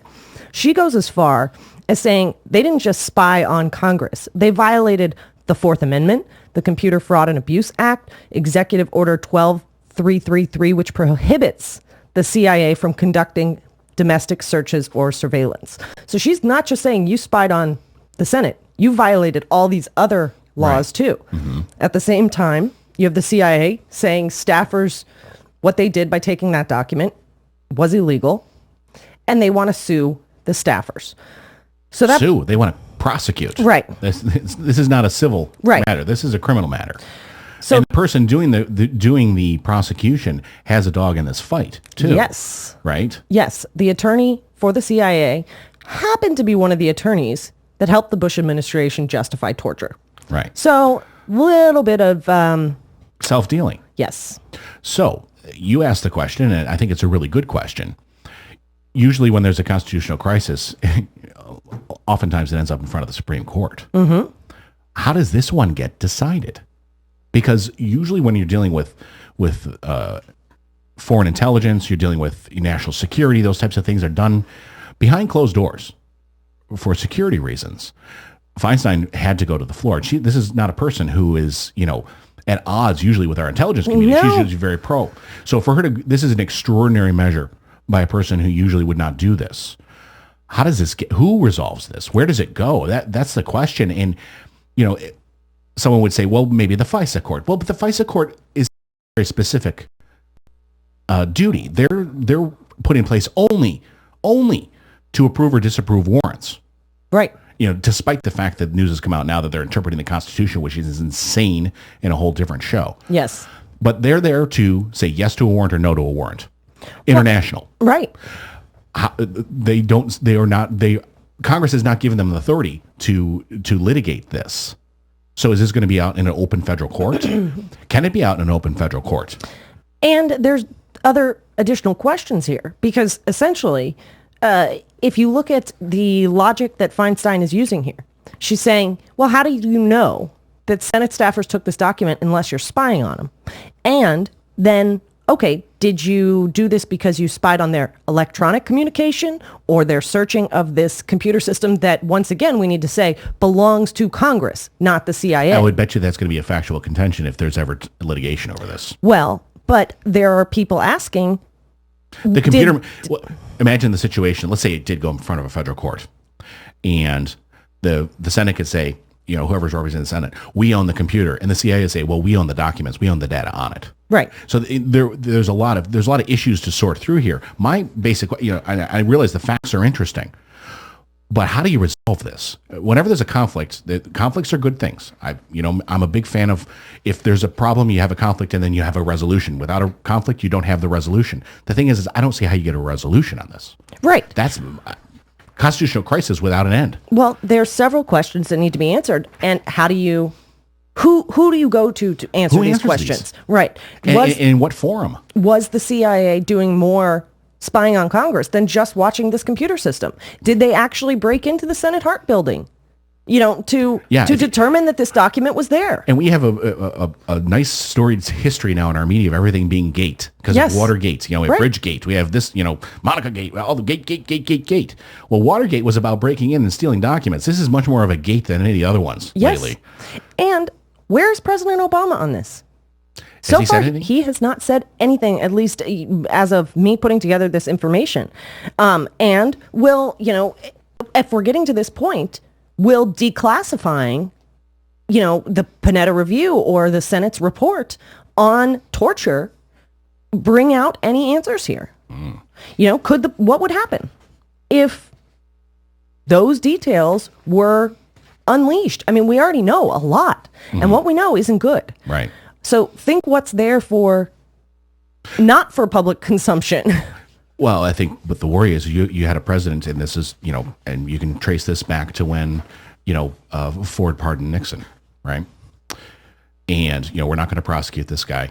And we've been doing this over and over and over again. And Obama came in and said, we're not going to go after Bush Cheney. Right. But if these documents get out, you might have a bunch of people in this country who say, Mr. President, that's not acceptable. Right. And you have Brennan saying, well, we just need to put these situations in the past. Nothing to see here. Right. I'm sorry, but the very best way to make sure that this never happens again, is for it to be exposed. And if it takes Feinstein's... And that's a ridiculous claim. I mean, what if a bank robber were to go into trial, okay, and say, Your Honor, I realize that, I may or may not have committed this crime, but that was in the past. So I'd like to walk out of here. Well, it's beyond a bank robber. Imagine if it was a murderer. Okay, yes. It's a horrendous crime that, yes, somebody needs to be held responsible for. And saying, let's just put this in the past, that is a bunch of nonsense. So this is a situation to watch as it unfolds. I don't know how there's a resolution to this. And as it unfolds, we may not be able to watch it. Right. And that's a whole series of shows. Yeah. I mean, it's interesting that the president, a constitutional scholar, has not commented on this. And he has also been part of the crowd saying, let's put this behind us. Yeah. So I don't think we can put that behind us. No, we're not going to put it behind us here at Talking Left. Absolutely not. Something to watch. And lots more in store today. We're going to be speaking with Andy Shalal in just a few minutes, a progressive candidate for mayor of Washington, D.C., and Richard Eskow coming up next hour. Stick around.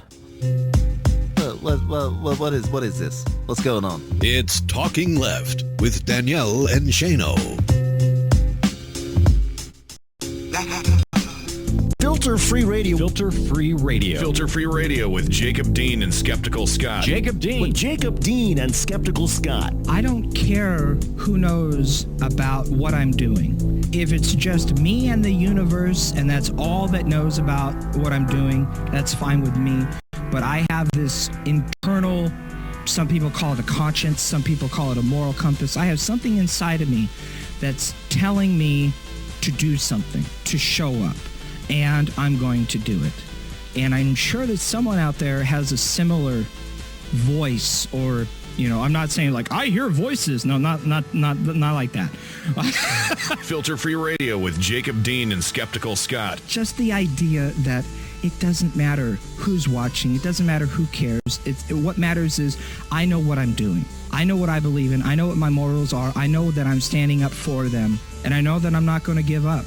And if that means that everything else goes to in hell in a handbasket, then so be it. At least I know I can sleep at night. FilterFreeRadio.com. This is the Media Matters Minute. I'm Craig Harrington. Top Senate Democrats and members of the Senate Climate Action Task Force held the floor Monday for an all-night talkathon to push congressional action on climate change.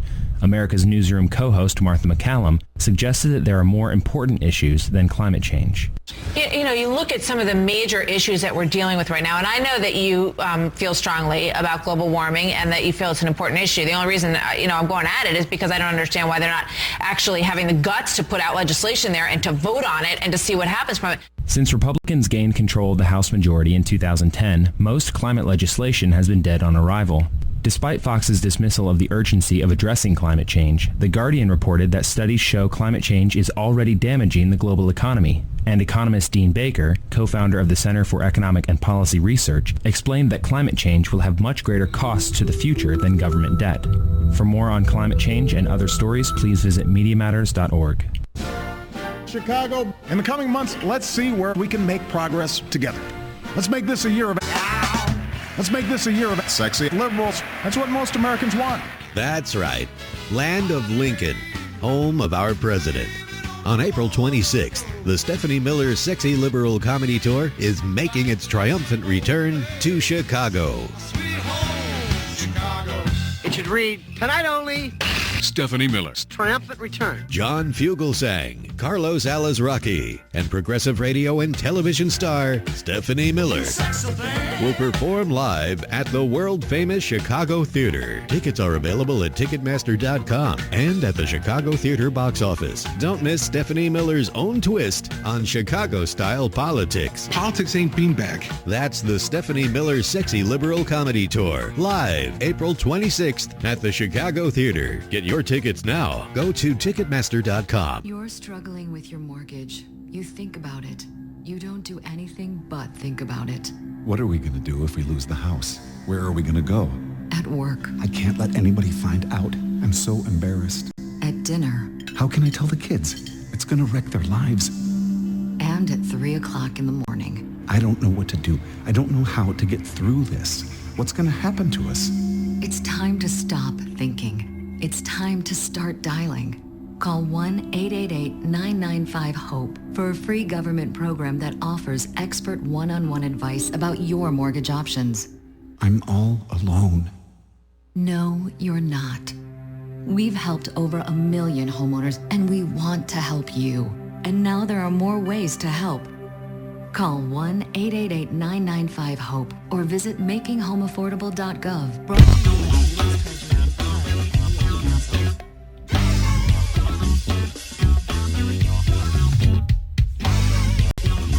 You're listening to Talking Left with Danielle and Shano. Welcome back to Talking Left with me, Danielle and Shano. We are just minutes away from speaking with Andy Shalal. You can go and check out his amazing history at Andy4DC, the number 4. Number 4, yeah. Yeah, .com. Because there's a primary coming up. Yes, on April 1st. And so... here in D.C. We wanted to speak with an actual progressive candidate. Yay. And we've talked about Busboy and Poets here about some of their policies in terms of paying living wages and all that great stuff, actually. Yes. Before the break, we were talking about Dianne Feinstein and the CIA and constitutional crisis. Constitutional crisis. And Shane, you had an interesting story about the speech and debate clause, something Feinstein mentioned. When you went through the list of violated statutes, executive orders, etc., one of the things that Senator Feinstein mentioned was a speech and debate clause. I'm familiar with the speech and debate clause, but there's an interesting story about the Pentagon Papers and why the speech and debate clause would apply here. The speech and debate clause, I'm not going to read it to you, essentially says that the president, he can't go arresting members of Congress. I'll read it. Except in cases of treason, felony, breach of peace, the privilege from arrest during their attendance at the session of their respective houses and going to and from for any speech or debate in either house shall not be questioned in any other place. In other words, they were worried about the president coming in and saying, you're going to vote X way, we're going to arrest you. All right. So the Constitution says you can't do that to House members and Senate members. Actually, this came up, I think, with an ambient driving case. Because he said he was driving to the Congress, so you can't arrest me for this. But that's an aside. Steve Gravel. Do you remember Steve Gravel? No. Mike Gravel. Yeah. Senator Mike Gravel, Alaska. He actually ran for president. He's a funny guy. But when the Pentagon Papers came out, he had a hold of them. He got together with one of his staffers. He was dyslexic. And was reading them. These were disclosed by into the Washington Post. But his staffer was with him and helping him go through the Pentagon Papers, and they tried to subpoena that staffer. Now, if you read the speech and debate clause, it deals with members of the House and the Senate. And so here's another constitutional crisis. You have a staffer of a senator who has information about these Pentagon Papers, and they've been subpoenaed by the executive branch. And Mike Gravel went in and tried to quash it, saying, this is a violation of the speech and debate clause. And sure enough, the Supreme Court said, yes, speech and debate clause does apply to Senate staffers. So it applies in two ways here. That was a constitutional crisis that the Supreme Court ruled on. And also when Senator Feinstein says, you're prosecuting this staffer for doing this is a violation of the speech and debate clause. It does apply to that staffer. Now, their argument is this a case of treason, felony, or breach of the peace? Well, has this staffer exposed the Panetta report? I think we would have heard about it. No, but moving the Panetta report. Got it. Moving it. That's the argument, that moving it. So. It is interesting, Shane, and it was something we talked about. This staffer is being prosecuted by the CIA. What would have happened to Edward Snowden? Yeah.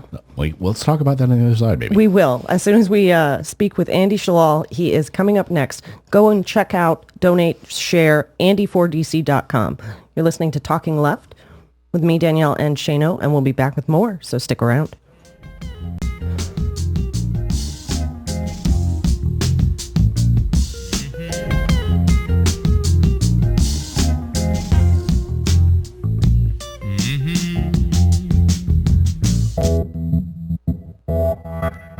You're listening to WIN, Workers Independent News, a production of Diversified Media Enterprises. I'm Doug Cunningham. 4 U.S. postal unions are forming an alliance to defend the Postal Service. The unions, American Postal Workers Union, National Association of Letter Carriers, National Postal Mail Handlers Union, and the National Rural Letter Carriers Association, all say the Postal Service is under attack. They say a congressionally manufactured financial crisis is draining the Postal Service of vital resources, and the closing of half the nation's mail processing centers has wiped out tens of thousands of good jobs. The postal unions say that corporate privatizers have the Postal Service in their crosshairs, trying to gain control over large segments of postal operations to get their hands on the U.S. Postal Service's $65 billion in annual revenues. The Postal Union Alliance stands for a public postal service, enhancement and expansion of service, and protection of good union jobs in thousands of communities all over America. American Federation of Teachers President Randy Weingarten and teacher union leaders from the UK, Poland, Denmark, and Bulgaria are visiting the Ukraine. The Ukrainian Trade Union of Education and Science Workers invited them.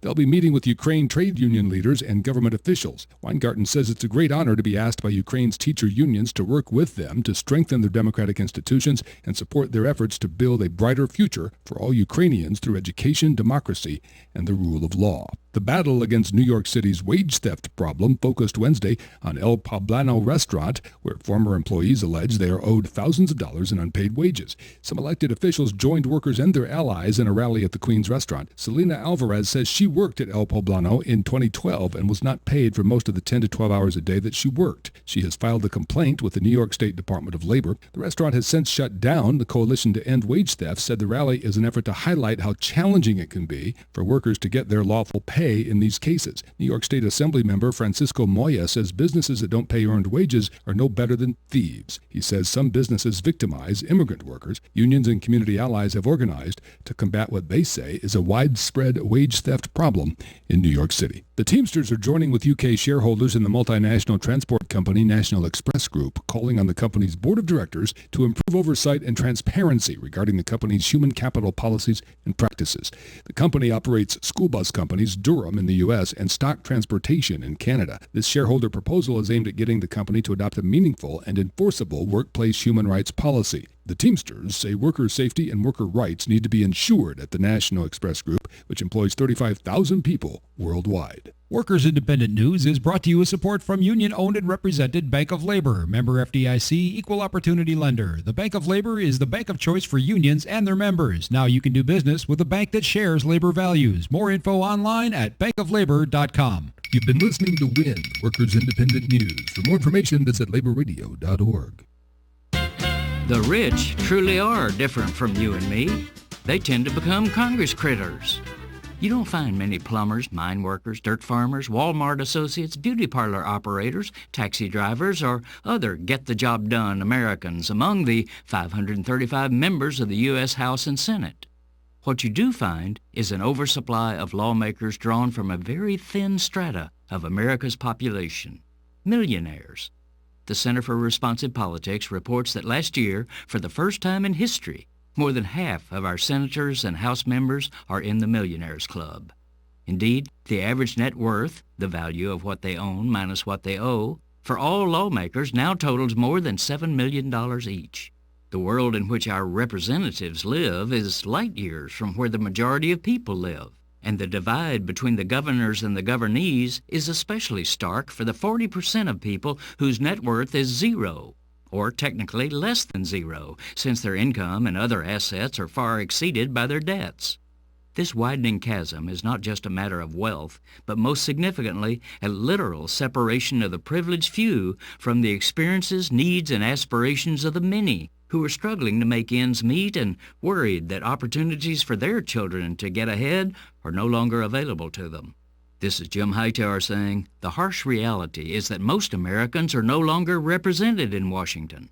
Chances are that their own members of Congress don't know any struggling and worried people, share nothing in common with them, and can't relate to their real-life needs. Thus, Congress is content to play ideological games with such basics as health care, minimum wage, joblessness, food stamps, and Social Security. America's wealth divide has become a chasm, creating a looming social and political crisis for America that undermines any pretense that ours is a democratic society. Need an antidote to the progressive blues? Want some good news about how grassroots folks are rebelling against the corporate powers and winning? Well, here's an easy-to-swallow pill for you, the Hightower Lowdown. Hightower's monthly newsletter will give you the lowdown, even as it lifts you up. It's 4 pages a month, jam-packed with facts you can use, actions you can take, and Jim's own Texas humor, all for only $15 a year. To become a lowdowner, go to hightowerlowdown.org.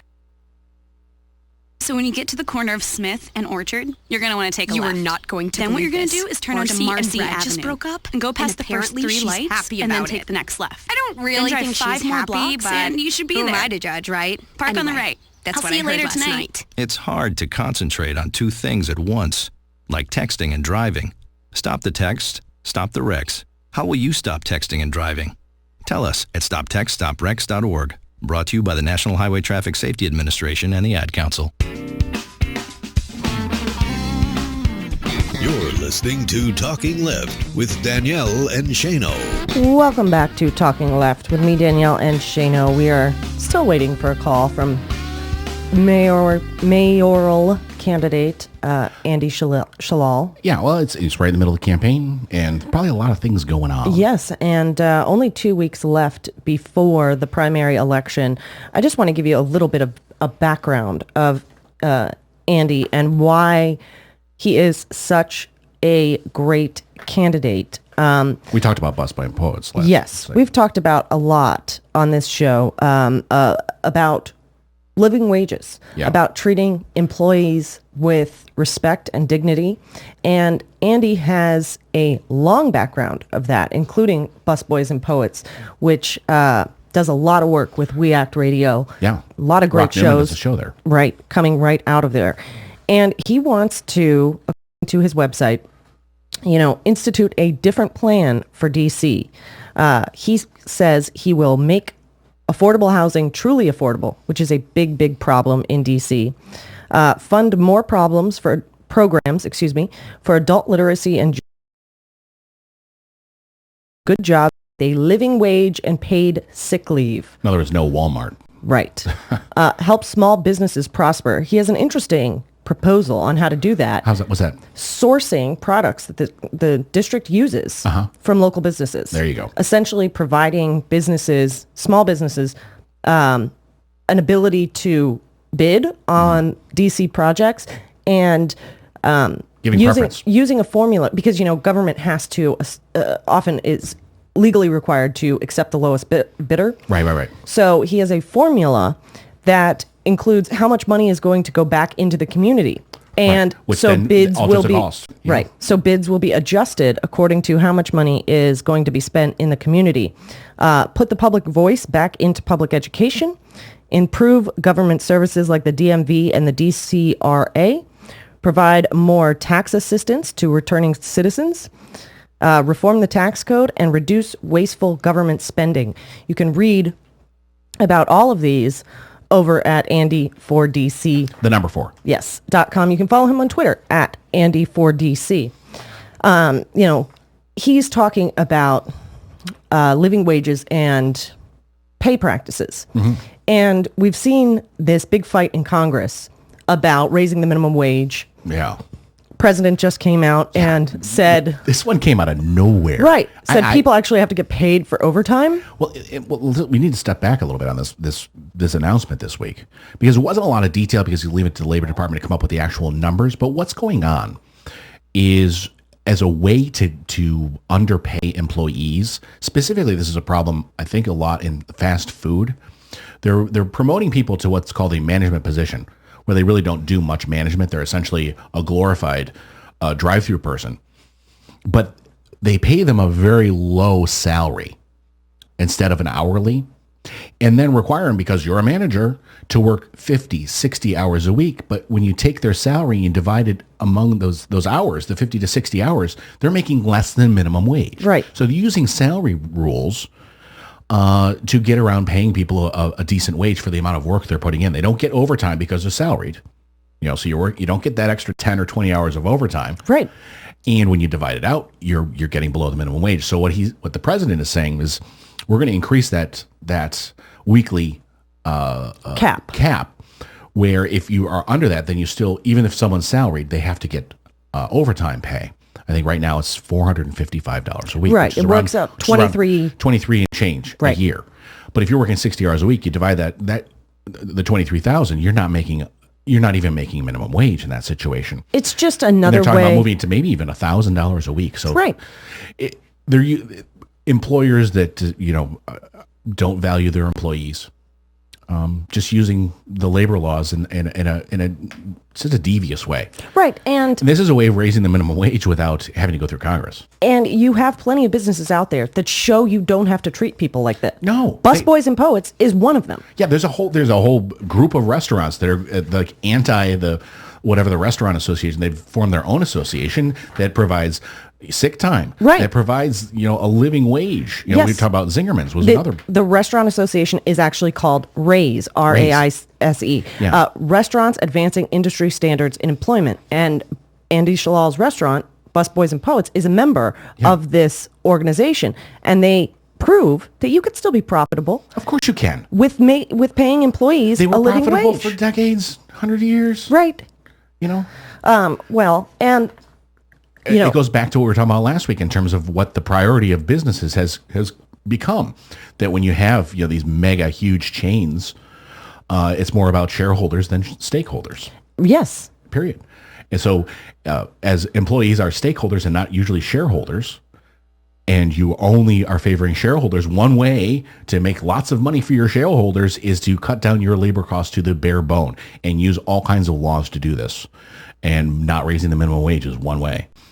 So that's why businesses that are invested in getting huge dividends and not actually growing their business are against the minimum wage increase. Well, you have the president coming out with that announcement, executive order, could make a big difference in people working their butts off for what amounts to less than minimum wage.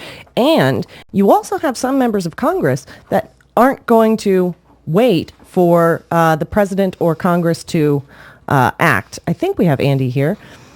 We're kind of live in the middle of the segment. Live in the middle of the segment. Andy Shalal, thank you for joining us.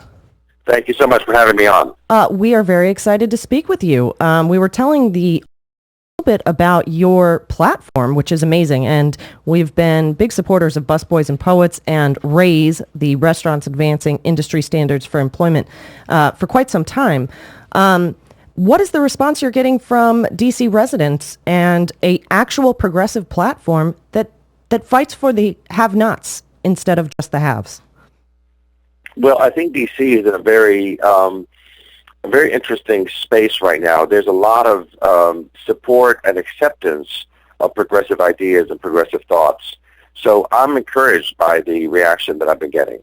Yes, absolutely. And as far as from big business, we've had the big push in D.C. for Walmart and them actually having to pay a living wage. Are you getting a lot of resistance from big business and industry that likes to keep the poverty wages? Well, I don't interact a lot with big business, I have to admit. So it's hard to tell where big business is at. Obviously, I think big business tends to be, you know, a one-size-fits-all. They always are. Oftentimes obstructing any progressive ideas. So I'm not surprised that they have been, laying low, because most of their action does not happen for big business. It doesn't happen in Main Street. It happens behind the scenes. That's where they do most of their work, and they know that. They know that if they get the right people in government, that they can actually control the dialogue, control what happens. So let the people fight it out between themselves, and then once the election is over, we'll pick the person we want, and we'll make sure that our agenda is advanced. That's how they work. Yes. I want to quickly remind everybody, because we jumped into this so quickly, that we're speaking with Andy Shalal, a Democratic progressive candidate for mayor in Washington, D.C. You can check out his website at andy4dc.com. One of the notes in your plan for D.C. is to make affordable housing truly affordable. We've seen so-called gentrification take over so many areas of D.C. and really push the real working people out of the city. How do we fix that, and how would that make life better for people wanting to live in the city? I think, people are very frustrated. They feel like, they've been here during the hard times, and now things are getting better. They feel like they can't afford to stay here, which is creating a lot of anxiety, and people are getting upset and angry, rightfully so. I think there's got to be some efforts that are done by government. Oftentimes we blame gentrification on the businesses that are coming in, but businesses cannot come into an area unless government makes it accessible and easy for them to do that. And that usually happens way after gentrification has already started to take place. So one thing that government can do is be able to make sure that we preserve some of the public property that we have. So, giving away public property to developers and having them do high-end condos and high-end retail does not help to keep people where they are. There's many ways that government can do that. They can do a gentrification tax relief effort, for instance. People that have lived here a long time shouldn't have to see their property taxes go through the roof, thus forcing them out. We can preserve public housing. There's public housing throughout the city, and oftentimes we, raise public housing and, put up new buildings with so-called inclusionary zoning that's supposed to have affordable housing in it, but the affordable housing in it isn't enough to accommodate the people that have been pushed out. And oftentimes it happens too many years later, thus those people cannot come back. So that's one of the problems. Yeah. But there's a lot of ways the government can do so much better. Yes, absolutely, including a living wage. And this is something I know you walk the walk, not just talk the talk, because of your business background. There is such a wealth divide in D.C. where there's so many low-wage, minimum wage workers and so many very rich people. How do we go about fixing that and getting people earning a real living wage and having sick time and being treated with respect like you treat people in your businesses? I think that's really important. I think we recognize that that business these days, in order for it to survive and thrive, needs to have more than just a singular bottom line. It's not just about profit, but it's also about making sure you're good to the environment, you're good to the community, and also you're good to your workers, because that's what makes up a business. And so it's not just a compassionate thing to do, but it's a business thing to do. And I think more and more businesses are understanding this is how you can actually grow, by supporting your employees, the people that actually represent you when you're not there, or even when you're there. So, working on this issue of increasing the minimum wage in D.C. has been one of my passions that I've been doing for many, many years. Also making sure that everyone is able to have sick leave, so people that are sick don't have to feel like they have to choose between paying their rent or going to work. So, we want to make sure that sick leave doesn't get extended only to full-time workers, but also part-time workers and also to tipped workers. So we've extended it across the board. So oftentimes, politicians argue about these things over and over again. And it seems like some of these things are just no-brainers. We should just move forward on them much quicker than we do. Yeah, absolutely. And, with the help there for workers, you don't leave businesses out in this plan you have for DC. I was trying to explain this formula you have for including the money that goes back into the community when you're evaluating business contracts. Could you explain that a little better to show how small businesses and local businesses could really benefit from this idea? You mean as far as giving some tax credits for people that invest in small businesses? Either that or what the government contracting and sourcing things from local businesses. Yeah, I think the city, as many cities are, is not very friendly to small businesses. Small businesses tend to be always, on the short end of the stick. Oftentimes, politicians speak about small business when they're running for office, but once they get into office, small business ends up taking a very, very small back seat.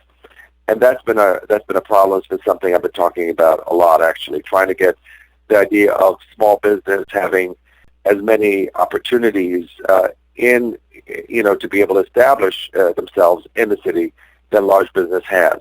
For instance, if you go to the Department of Consumer and Regulatory Affairs, that's where you begin if you're thinking of opening a small business. The amount of obstacles that you have to face in order to get from point A to point B, or Z is the end of the line, are so enormous that oftentimes they are prohibitive and they keep a lot of small business people out of the fray. And that's been a huge problem. Hello? Yes. Yeah. Hello. Okay. I thought we lost you there for a second. No. Okay. Well, Andy, your plan is, there's so much more to it than what we've had time to talk about in these short few minutes. How do people support you, and how do people get involved, and where can they come out to see you and hear more about the campaign next? Well, this is a very short election cycle. We actually begin early voting on Monday. That's tomorrow. Wow. Yeah, it's that early. The actual voting day is April 1st, and so we are encouraging people to do early voting. You have to look it up and see where early voting is in your neighborhood. So that's important right from the get-go. Also, to be able to visit andy4dc.com, ANDY, the number 4, dc.com. And you can check off any box for volunteering or helping or anything like that. And of course, we'd love to have your donations as well, because campaigns run on money, unfortunately, in this city, in this town, in this day, in this era. So until we change these rules, we have to continue to run with donations that people give us. Yeah, and I encourage everybody to go out and support your race. Andy, thank you so much, and the best of luck in the primary. I think you would make an amazing mayor for D.C., and it's about time. Thank you so much, Danielle. Thank you. Andy Shalal, Andy4DC.com. You can check out their website and follow them on Twitter at Andy4DC, the number 4 in both of those. New York has a progressive mayor. DC should have a progressive mayor. I think so. It's about time. Because you more progressives you get out there, you're going to have people from around the country saying, you know what, those policies are not crazy the way the media tells us they are. Right. They are amazing policies that actually help people. And we'd like that too. And we only touched on just a few of them. I know. There is so much on his website. Please go over to Andy4DC.com and just his background will show you why he's the right choice for the city. So have please. we just endorsed? I think we have just endorsed. I think so. Right. We're Talking Left. Yeah. We will be right back with more. We have lots more in store today. You're listening to Talking Left with me, Danielle, and Shano. Andy4DC.com. Stick around. I'm David Schuster, and you're listening to my favorite show other than my own, Talking Left with Danielle and Shano.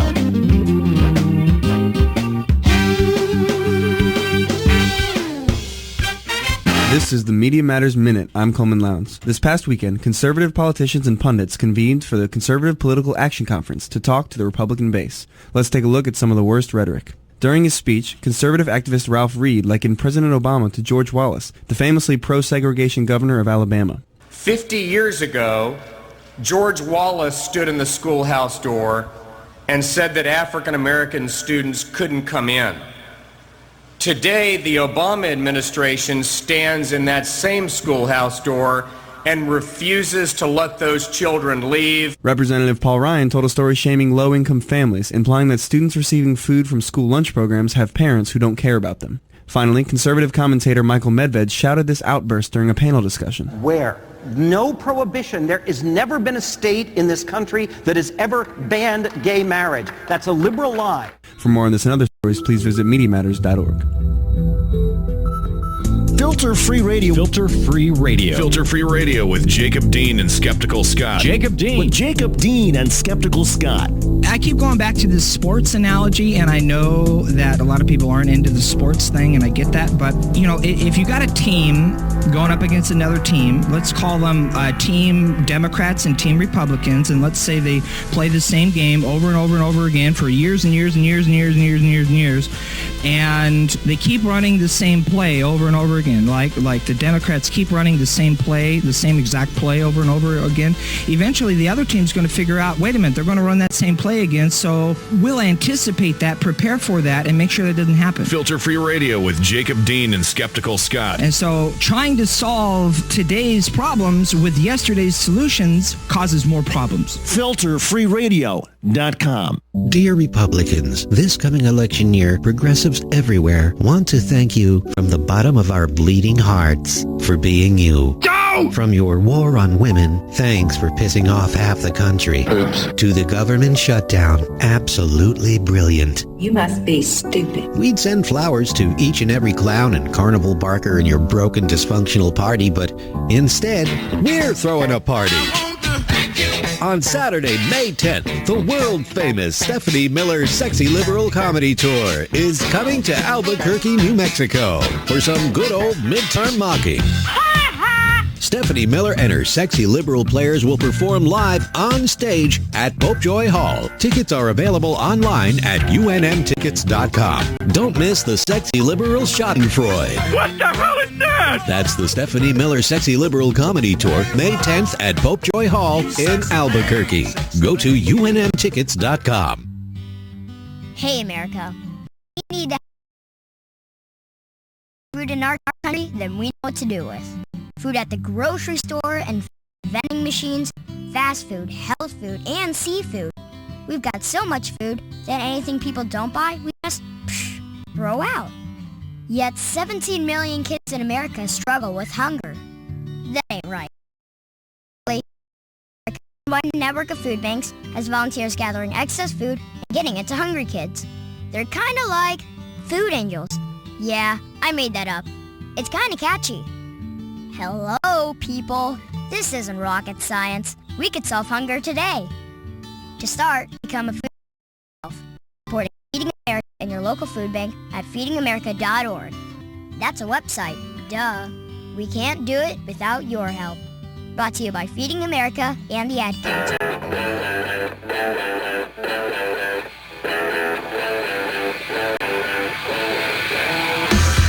You're listening to Talking Left with Danielle and Shano. Welcome back to Talking Left with me, Danielle and Shano. Big thanks to Andy Shalal out there pounding the pavement for your vote in D.C. I think D.C. could really benefit from a progressive candidate. He is on the Democratic ticket, but he's got real progressive ideas, things that could actually make a difference. Yeah. What do you know? And I think it is time for more candidates like that in this country. We saw Kshama Sawant in Seattle. You de have Blasio. De Blasio. Americans are waking up that these progressive is not a bad word. Right. And there's a lot of bipartisan ideas. Yeah. And by the in way, progressive platforms. Obama's not a progressive. Yeah. just in case you wondered. Are you whispering that? Yeah, it's a secret. It's a secret? It's apparently a secret to people who wrote about his budget and called it some kind of, progressive wish list. Yes. Nonsense. But Andy Shalal, Andy4DC.com. Please, I know that, we're on in We Act Radio right in DC, so right. I'm hitting this home. Your primary vote starts tomorrow. Get out there, go vote. Because it'll make you strong. If we had more candidates like that, we might not be in the situation we are with Congress finally ready to restore jobless benefits, kind of, before they go on vacation, and then do nothing about it. And this so-called compromise, well, let's just say it's always a compromise that favors Republicans. And this is, again, one of those type of plans. It's because Republicans don't compromise. Yes. You say, well, we'll split it in half, and they'll say, we'll split it in half again. And by the way, we want you to pay for it by splitting the half in half again. Right.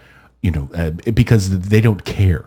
They don't care. This would only be... They just want to be back in power. This would only be a 5-month extension, right. Which they are going retroactive. So another month and a half, essentially. Another month and a half. And now that you've already lost your house, your car, you're way behind, and your credit rating has been screwed up so massively that no one will hire you because people are looking at credit ratings now because there's 10, employees for every job out there.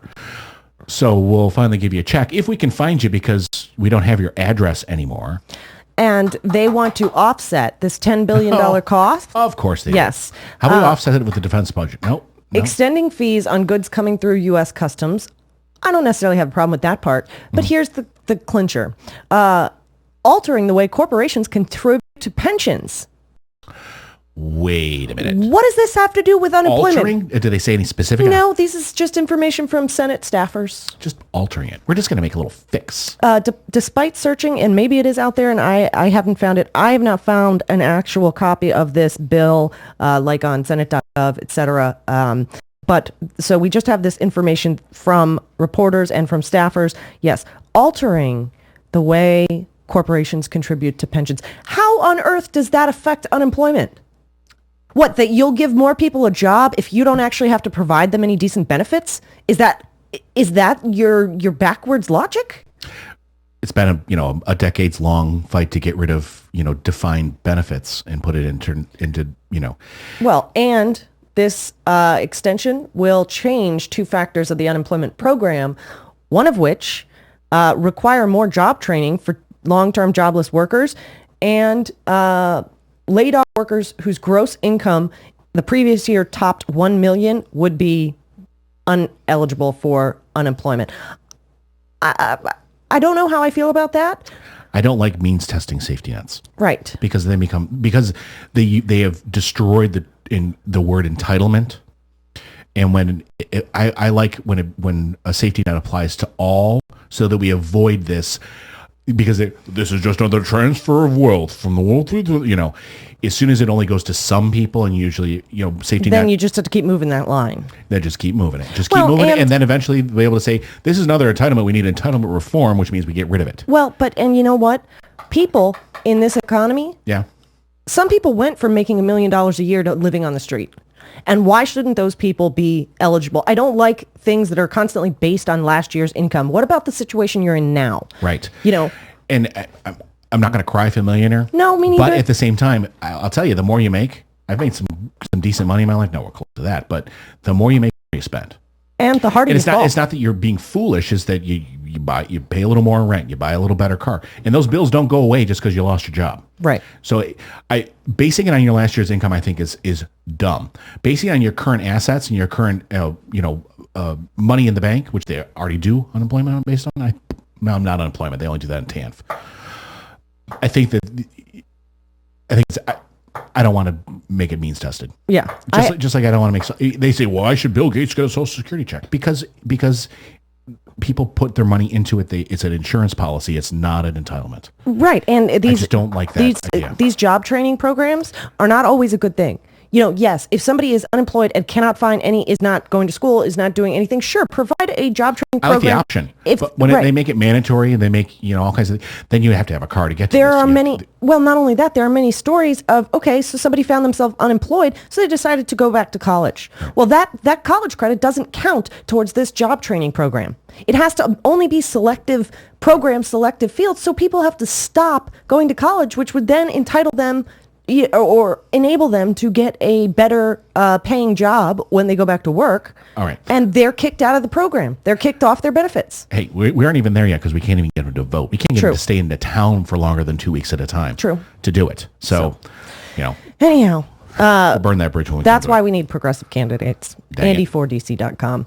We will be back here on Talking Left. Lots more in store to talk about. Lots coming up, including Richard Eskow, host of the Zero Hour and senior fellow with Campaign for America's Future. Stick around. So, who is responsible for these outrages? It's Talking Left with Danielle and Shano.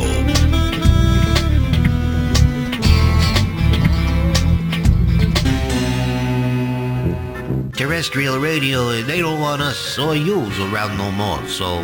They hit us, so hit them back.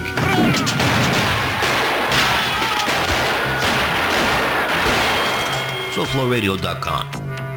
It's Thursday, March 13, 2014. I love to fish. I love the outdoors. So we're all environmental. What you're saying is blatantly false. Battle lines drawn in contentious Senate hearing on Keystone XL. In the past few weeks, pollution levels in Beijing have been off the charts. China is declaring war on pollution.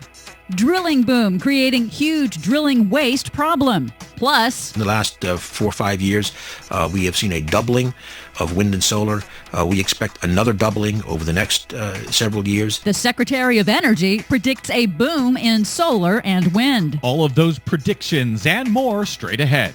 From BradBlog.com, I'm Brad Friedman. And I'm Desi Doyen. Stand by for 6 minutes of independent green news, politics, analysis, and snarky comment. When different experiments give you the same result, it is no longer subject to your opinion. That's the good thing about it. It's true whether or not you believe in it. That's why it works. There goes astrophysicist Neil deGrasse Tyson with his whole science is real thing again. This is your Green News Report.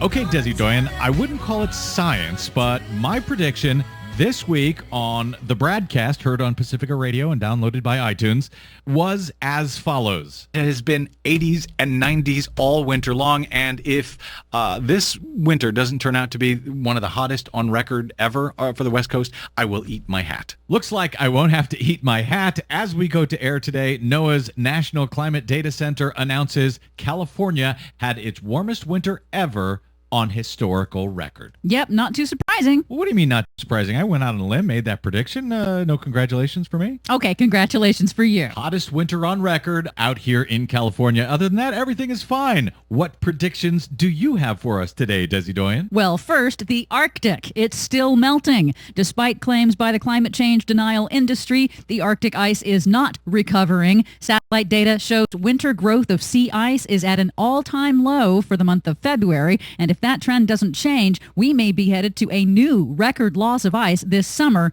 and that's, of course, much sooner than predicted by climate scientists. That's weird. I didn't see anything about that on Fox News. The climate impacts of U.S. energy policy and the proposed Keystone XL pipeline from Canada were at the heart of a contentious hearing in the Senate Foreign Relations Committee on Thursday. I think we're all environmentalists. I mean, I like a pristine environment. I get my water out of a well. I love to fish. I love the outdoors. So we're all environmentalists. What you're saying is blatantly false. It is not. What you can easily show is that you put an honest, flat fee on carbon. 65% of the people will get more money than they pay in increased electricity and other prices. That was retired NASA climate scientist Dr. James Hansen sparring with Wisconsin Republican Senator Ron Johnson over the impact of a carbon tax on the economy. Regarding the Keystone XL pipeline, a U.S. Chamber of Commerce spokeswoman reiterated previously debunked claims that the pipeline will bring construction jobs and oil from our friendly neighbor, Canada. But Hansen bluntly laid out the bottom line of exploiting unconventional types of oil like the tar sands of Canada. We're children and grandchildren and all the young people and future generations if we think we can use that unconventional fossil fuels. The world is just ignoring the science. The scientists are saying, wait a minute, you can't do that. This is game over if you don't understand that we have to leave that extremely large amount of carbon in the ground. President Obama will decide whether to approve a cross-border permit for the pipeline within the next few months. Meanwhile, the boom in oil and gas drilling has created a huge and growing waste disposal problem in states like North Dakota. Police this week announced the discovery of a massive illegal dump of radioactive oil filter socks. Those are used to filter oil as it's extracted from the ground. They found it in an abandoned gas station, and it's not the only one. Illegal dumps of oil drilling waste have skyrocketed where drilling companies don't want to pay the costs of proper disposal. So in addition to earthquakes and poisoning the water and poisoning the air, the fracking industry is now poisoning us with radioactive filters that they're dumping illegally wherever they want to. That's right. Great. China is taking a different tactic, declaring war on fossil fuel pollution, literally. With China's dangerously high pollution repeatedly making international headlines, Chinese Premier Li Keqiang told the Chinese parliament it's time to clean up. Environmental pollution has become a major problem. We must strengthen protection of the ecological environment. China's announced new plans to clean up their heavy polluting industries and close coal furnaces. Finally, here in the U.S., Energy Secretary Ernie Moniz is bullish on renewable energy. We are looking by 2030 to having a very, very large fraction of our capacity in wind, solar, and other renewables. What do you mean by very large fraction? 30%, 40%. A shift to renewables of 30 to 40% of the U.S. energy mix? That's huge. Bring it on. For much more on those stories and the ones we couldn't get to today, please check out our website at greennews.bradblog.com. While you're there, please consider a donation to help the Green News Report stay on your public airwaves. From bradblog.com, I'm Brad Friedman. And I'm Desi Doyen. And this has been your Green News Report. To admit it's getting better, a little better all the time.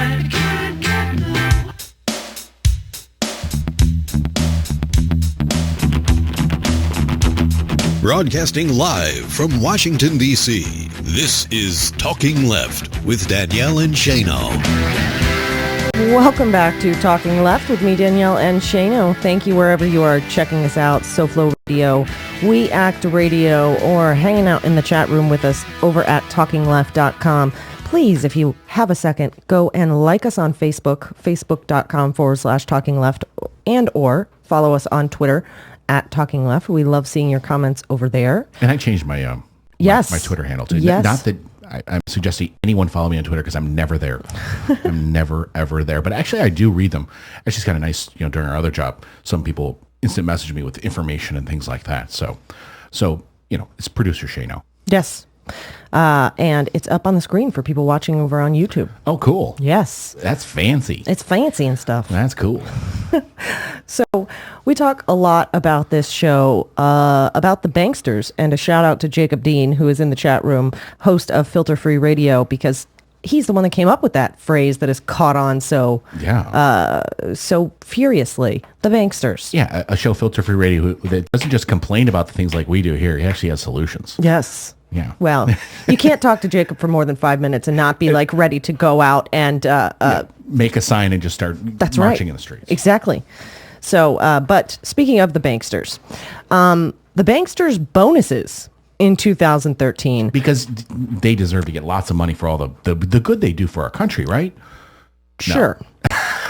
$26.7 billion, billion with a B, to their 165,000 employees. Third largest haul on record, up 15% over the previous year. That was their bonuses for 2013.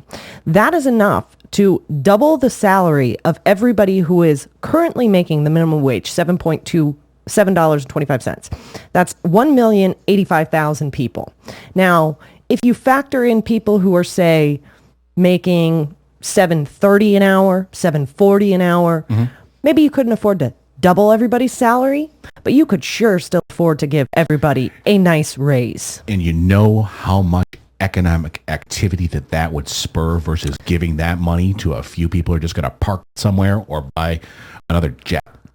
Yes. I mean, just the amount of activity, the boost it would have to our economy as a whole would be so gigantic that the unemployment rate would just, oh my God, what a difference it would make. One of our absolute favorites, Bill Moyers, actually did a little calculation on that. It's over up on his website, billmoyers.com.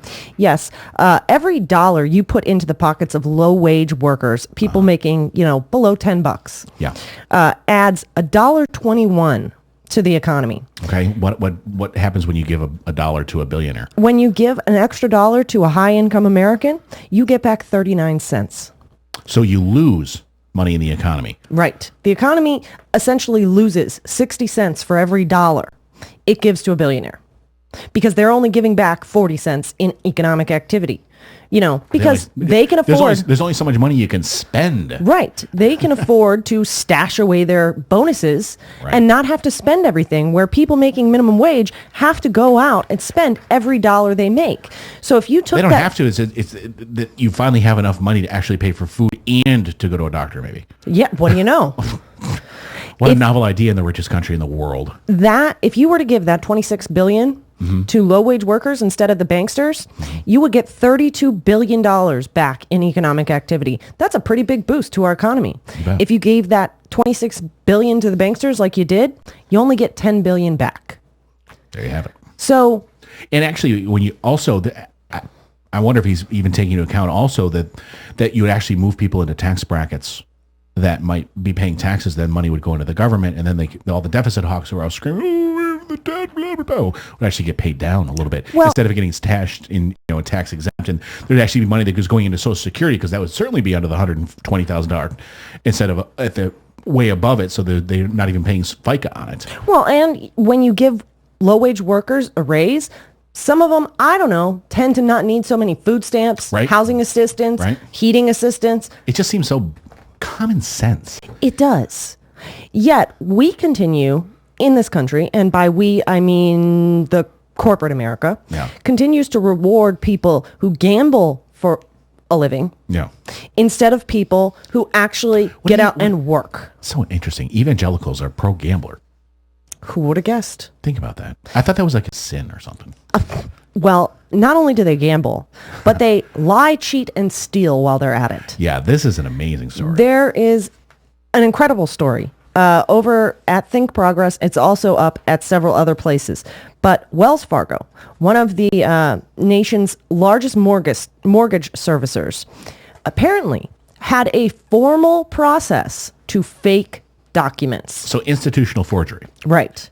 This is amazing to me. Right. So they had a system where if there were missing documents, they would just create them out of the air. Yes.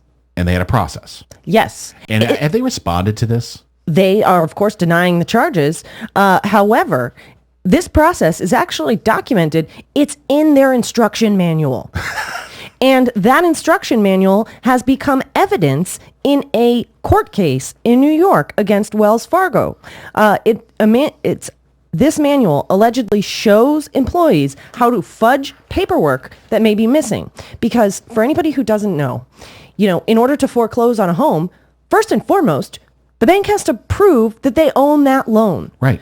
It's called standing. Right. You actually have to be owed the money. And because they've done all this derivative nonsense, who owns these mortgages is often a question. And the document trail has been done by so many different brokers and traders and gamblers, and packaged and repackaged and cut up and snipped and snapped. And where is it? Right. Who owns it? And the first thing you need to prove is, well, we do, Your Honor, and therefore we can be the plaintiff and we can sue over this. Right. These fake documents were at the heart of the so-called robo-signing scandal. Mm-hmm. That scandal left the banks on the hook for $1.4 trillion worth of settlements. Which I'm sure the Fed bailed them out of. But however, those settlements often barred homeowners from suing. Right. When these type of stories came out. So the banks got huge. And the attorneys general would sign deals with them that gave them immunity from the actual lawsuits from the people themselves. Right. Because when, okay, let's break this down. The banks essentially resold them, sold them over again. Banksters were rewarded on volume, not the quality of the loan. Right. So they're selling loans that may or may not be owned by the bank in question, crash our economy, get bailed out, get caught doing stuff like this, right? Faking documents, having it actually documented in their manual, and yet homeowners aren't allowed to sue when they lose their house. What is wrong with that picture? And then afterwards, jump ahead 5 years, and let's pay them $26 billion in bonuses. Are you kidding me? Yeah. There is a question that if they've had these deals with attorneys general for these mortgage problems, that's this type of fraud, if it comes out, does it negate those? And do they lose their immunity? Well, I know Eric Schneiderman in New York is still going after these banks despite the settlement, because he said even the meager requirements that the banks are supposed to meet because they're not meeting. So is that going to void the settlement and allow them to be sued for this type of behavior? Right. Well, breaking them up and dismantling the corporate death penalty is the only way you're going to do this, because otherwise these are like really rich people who have a sports car and don't care about getting speeding tickets. At some point you need to take their license away. Right. That's it. For the benefit of public safety. Yeah. Because then let's just add in a whole nother element here. Mm-hmm. What the banks are doing now is so they have all these foreclosed homes. Right. So let's rent them out. Yep. Where may or may not be kept properly, may or may not be, legal. They may not have owned it in the first place. We'll just say that. And then let's package together all those rents as derivatives again. And on top of it, rent it out to whomever. Right.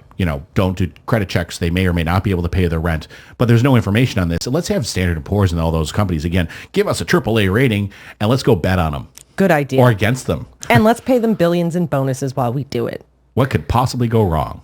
So I wish there was we had some advice from history as to whether this is a good or bad idea. Yeah, and I wish we had some kind of regulations that Congress proposed that, if they were enacted, might stop something like this.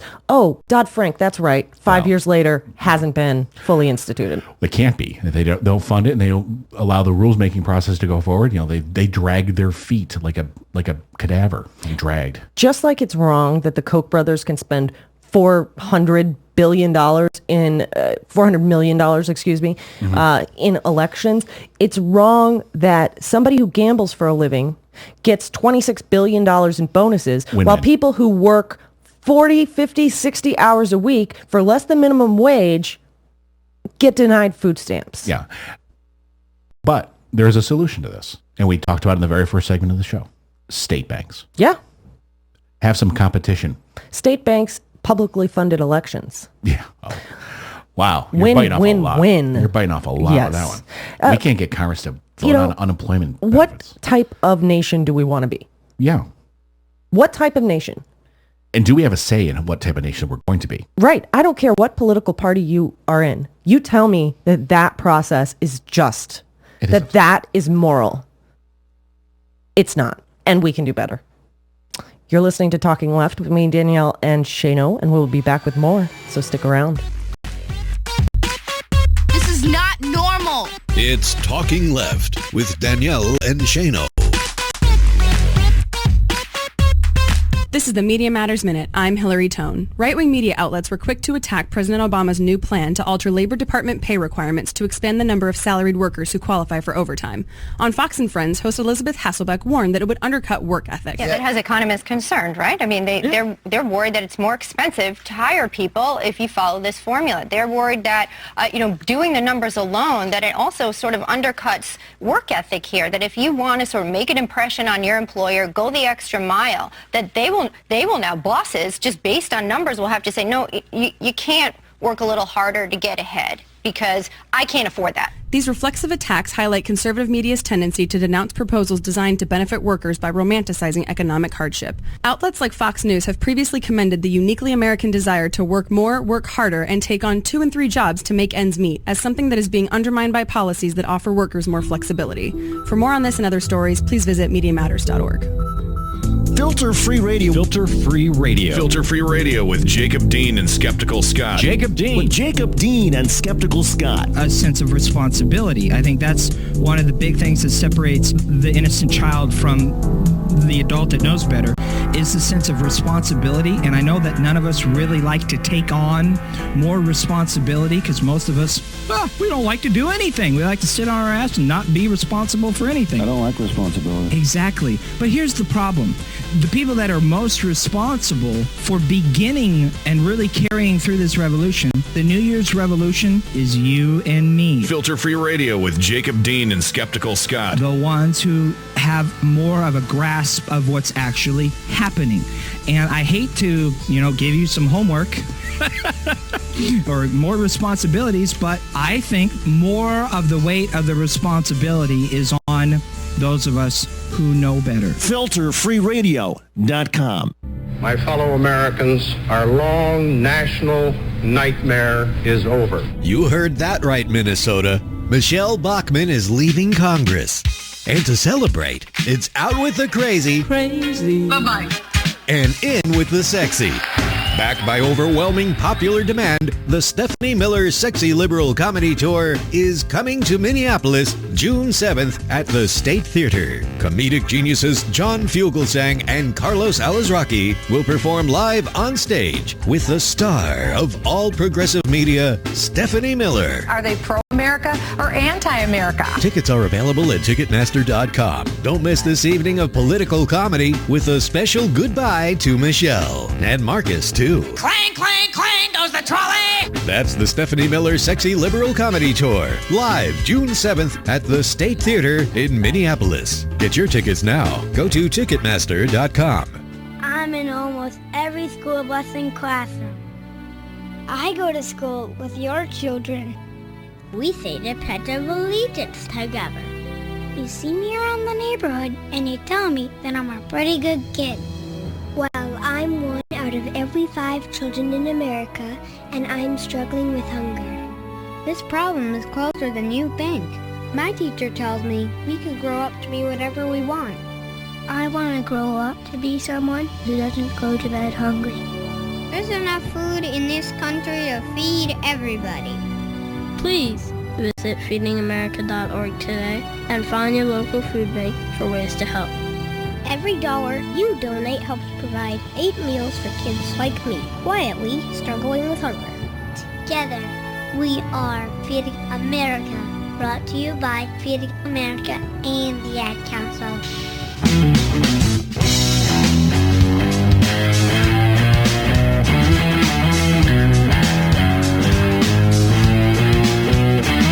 Listening to Talking Left with Danielle and Shano. Welcome back to Talking Left with me, Danielle and Shano. we were just talking about the Wall Street banksters and Wells Fargo, and Jacob Dean pointed me to an amazing story of Mr. DeLassus, who died in court. Yeah. It's a very in-depth story. But basically, Wells Fargo made a mistake, billed him for his neighbor's taxes. His mortgage payment doubled, effectively kicking him out of his home. They foreclosed. After years of legal processes, Mr. DeLassus died after his home was foreclosed of fraudulently by Wells Fargo. You can check out this incredible story over at laweekly.com. It's called Wells Fargo Typo Victim Dies in Court. It's heartbreaking, but it shows exactly what happens when processes like that aren't corrected. Yeah. And that was a mistake. That was an oops. Yeah.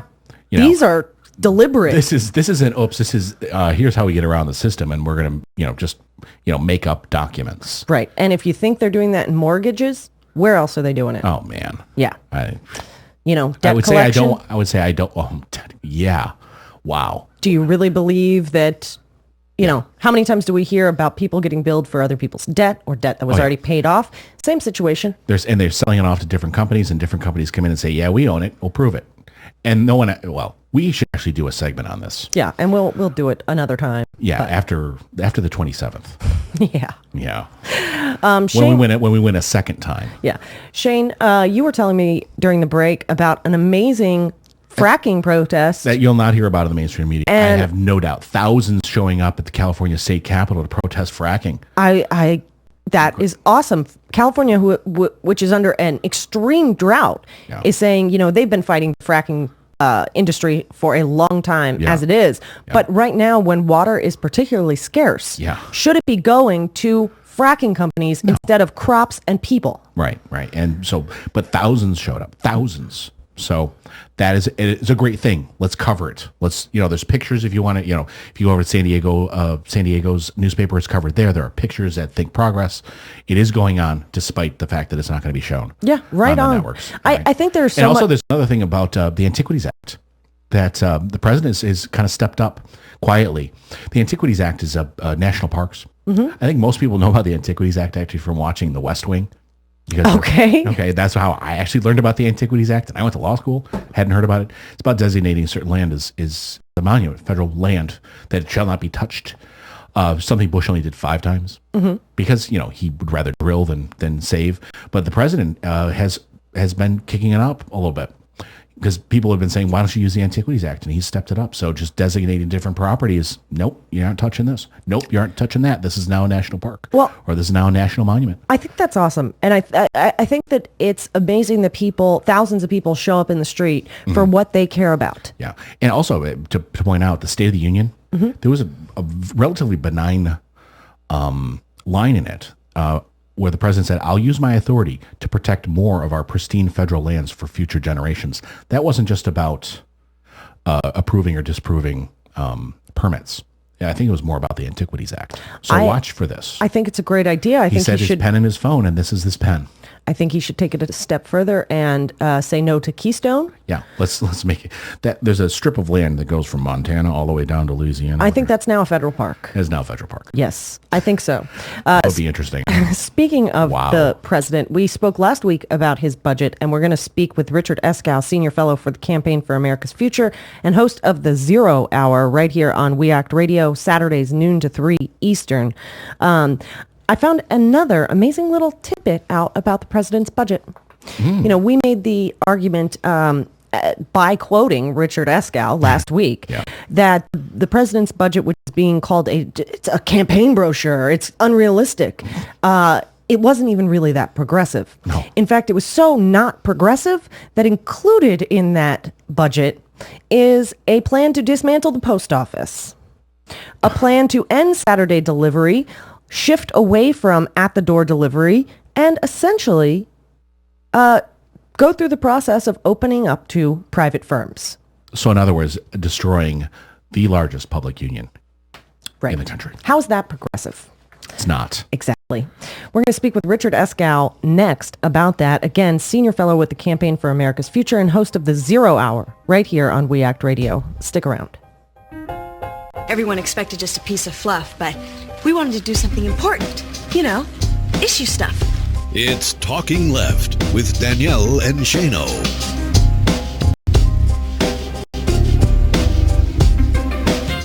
Have you had your daily minimum requirement of triclosan today? How about your dosage of triclocarban? Chances are you have, but don't know it. These two are antimicrobial chemicals, which might sound like a good thing, except that they disrupt the human body's normal regulatory processes. Animal studies show, for example, that these triclos can be linked to the scrambling of hormones in children, disruption of puberty and of the reproductive system, decreases in thyroid hormone levels that affect brain development and other serious health problems. Yet corporations have slipped them into all sorts of consumer products, pushing them with a blitz of advertising that claim the antibacterial ingredients prevent the spread of infections. The two chemicals were originally meant for use by surgeons to cleanse their hands before operations. But that tiny application has now proliferated like a plague, constantly exposing practically everyone to small amounts here, there, and everywhere, adding up to dangerous megadoses. Triclosan and triclocarban were first mixed into soaps. But then, boom, brand-name corporations went wild, putting these hormone disruptors into about 2,000 products, including toothpaste, mouthwashes, fabrics, and, most astonishingly, even into baby pacifiers. Today, use of the chemicals is so prevalent that they can be found in the urine of 3/4 of Americans.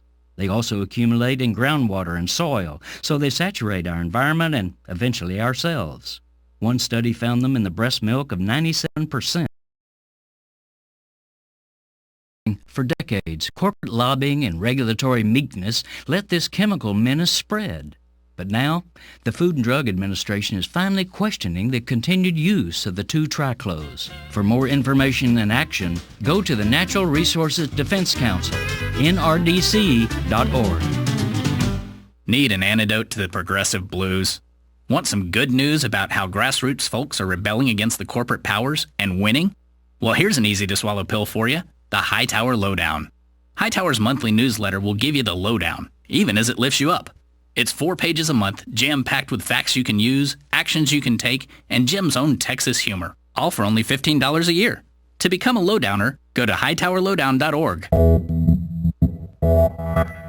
You're listening to WIN, Workers Independent News, a production of Diversified Media Enterprises. I'm Doug Cunningham. Workers' class action lawsuits in 3 states accuse McDonald's of systemic wage theft. The suits in California, New York, and Michigan say McDonald's forced workers to work off the clock, shaved hours off their time cards, and failed to pay required overtime wages, among other practices. The lawsuits demand that McDonald's pay back the lost wages and stop the wage theft. Catherine Ruckelshaus is general counsel at the National Employment Law Project. The allegations in these lawsuits suggest that McDonald's is perpetrating systemic policies that steal wages from its employees. The lawsuits describe unpaid work in all of its guises, requiring off-the-clock time at the beginning and end of a shift, improper deductions for expenses from the workers' already low wages, and a simple failure to pay for all hours worked. These violations, even for the low-wage jobs, add up quickly to the millions of dollars. A 2010 study by the National Employment Law Project estimated that the average low-wage worker loses 15% of his or her annual income to wage theft. The anti-union National Right to Work Foundation is suing both VW and the United Auto Workers Union in federal court over the recent union election at VW's Chattanooga, Tennessee plant. The suit wants to block what it calls further collusion between the union and VW. UAW President Bob King says the suit is baseless. He says when the UAW negotiated its election agreement with VW, the union was representing a majority of VW workers who had signed lawful authorization cards. VW was neutral in the union election, not colluding with the UAW. The UAW has appealed to the National Labor Relations Board to overturn the election results based on what the union contends is unlawful interference in the election from outside groups and politicians. Forward Together Moral Mondays leader Reverend William Barber II met with labor and civil rights leaders and activists Thursday in Wisconsin. He says says the mobilization and moral alliance between the civil rights movement and labor has a long history, dating back at least to Dr. King's March on Washington for Jobs and Justice. As president of the North Carolina NAACP, Reverend Barber is leading a movement against the extreme right-wing agenda of North Carolina's state legislature and governor. The movement is growing, and there have been hundreds of civil disobedience arrests at the Forward Together Moral Monday rallies. We've seen an intensification because of the extremist attacks by our legislature and current governor, where they've chosen to attack the sick, to attack the unemployed, to attack living wages, to attack education, to attack fair tax policies, and to attack voting rights. There is an inseparable connection between voting rights, equal protection under the law, and labor rights. There's always been an inseparable connection between our deepest moral values and how we treat the poor, how we treat workers. President Obama is directing the U.S. Labor Department to act to expand overtime pay to millions of workers who are exempt from overtime rules because they earn salaries of more than $455 a week. Obama wants a new rule raising that salary threshold. You've been listening to WIN, Workers Independent News. For more information, visit laborradio.org. Here at the GED Pep Talk Center, we've got a pep talk that can motivate you. Sometimes things don't always turn out the way you want them to. You can improve your future. Now get your game face on and take the first step towards a better life. Hurry up. Don't make me repeat myself. Whatever level of motivation you need, we've got a pep talk for you. Call 1-877-38-YOUR-GED or visit yourged.org for your pep talk and for free classes in your area. GED is a registered trademark of the American Council on Education, brought to you by Dollar General Literacy Foundation and the Ad Council.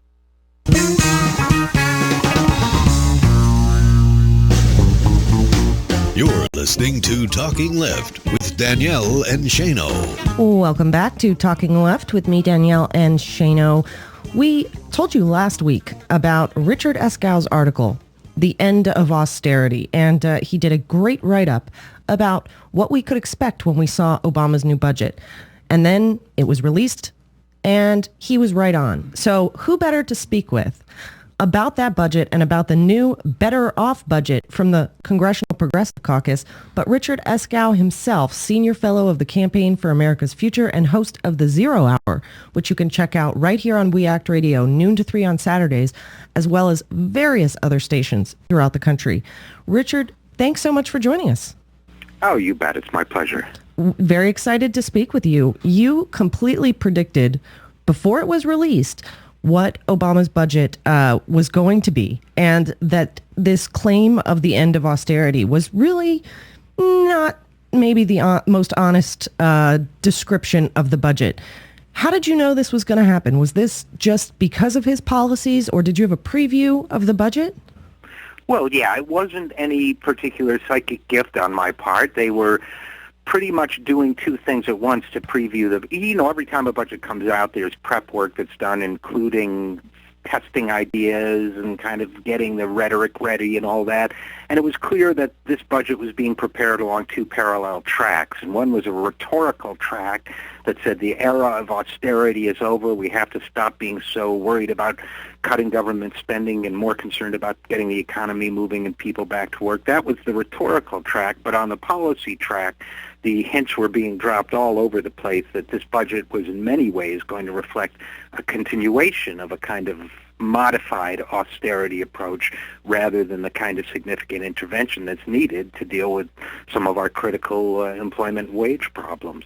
Yeah, I mean, I would describe it as austerity light rather than the end of austerity. And so this week, the Congressional Progressive Caucus unveiled the Better Off budget. This isn't new for the Progressive Caucus. Every year they put together a budget. Every year their budget is what I would describe as exactly what the country needs. How is that budget this year better for our nation than the president's so-called end of austerity budget? Well, it's certainly better for the nation. And by the way, parenthetically, when we say austerity light, which is a phrase I use too, you have to be careful to spell light, L-I-T-E. Yes. So that it's, yes, right. That's what we mean. But it's certainly better for the country in that it has significant upfront spending, especially in the next several years, to get us out of the deep trough we're in when it comes to unemployment, to do something about the long-term unemployed, to do something about building up our infrastructure.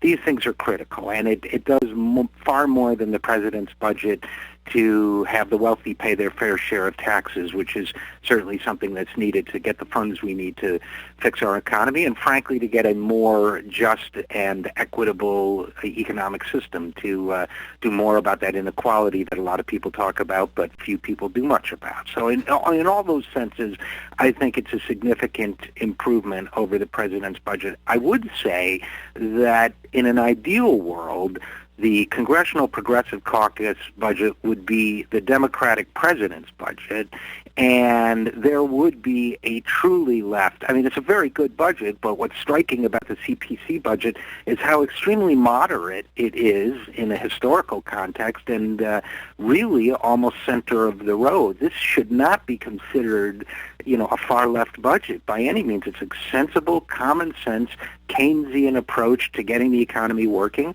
with, in my opinion, a little bit too much concern about the deficit. So this is not a wild-eyed budget. I'd make it stronger in certain ways, but it's certainly a budget that everybody should be getting behind. Yeah, I wholeheartedly agree with you. The plans laid out in this budget, I think the majority of Americans, regardless of political affiliation, would agree with.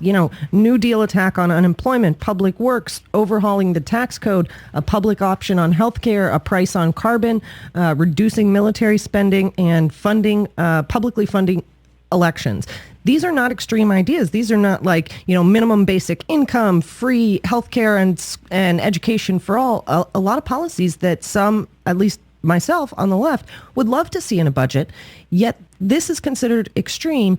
And the president's budget, which the austerity light budget, won't even be considered. Why is that? Well, I think there are several reasons for it. I think there are three, basically, and they're interlocking. Number one, money talks louder than ever. Money doesn't talk, it swears, was Bob Dylan's line, and it's swearing louder than ever in the political system. It is, especially after Citizens United, but really a process that began long before it. So we have the corrupting power of money and the revolving door, which I would consider part of the same problem. Frankly, whether it's President Bill Clinton making $100 million after he leaves office, and that kind of affects the thinking of a president, all the way on down the line to congressmen going to work as lobbyists on K Street, what have you. So we have the corrupting influence of money, number one.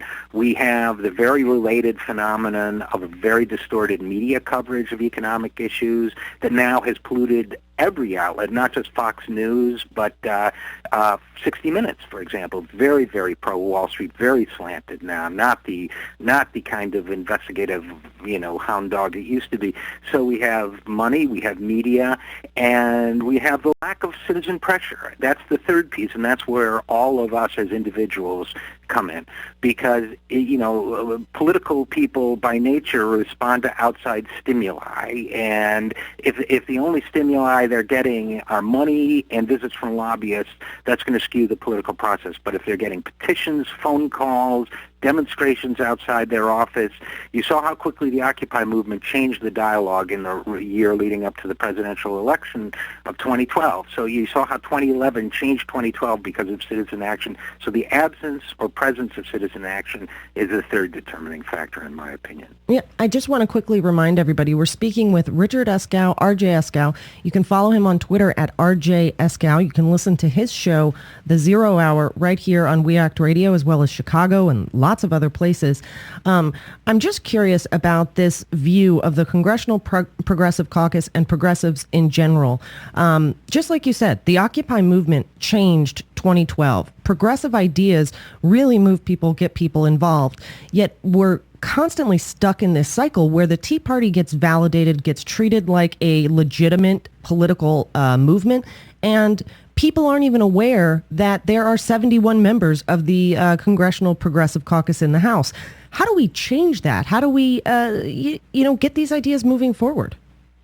Well, one of the ways we do that, Danielle, is with shows like yours. We talk about it. We make sure that people understand that the media coverage they're getting is extremely slanted. We have Fox News, which is basically, been all Tea Party all the time until I think the Republican high command told them to back off that a little bit. The Tea Party was getting too powerful. But, we have to be the ones saying, when you're in the media world and you're, let's say, writing for Washington Post or CNN or something, they will get a lot of pressure if they don't cover the Tea Party, and I think they've bowed to that pressure too much. But I think people have also got to be willing to write in and say, listen, I didn't hear you cover the CPC budget. That budget speaks for me, CNN. Why aren't you doing a piece on it? That kind of thing, too, is probably something that's got to be in people's minds more often. Yeah, I mean, it's time to call out some of the corporate media for saying that 3 people in tri-corner hats is not a political movement, but 71 members of the House. That's a political movement with millions of people standing behind it.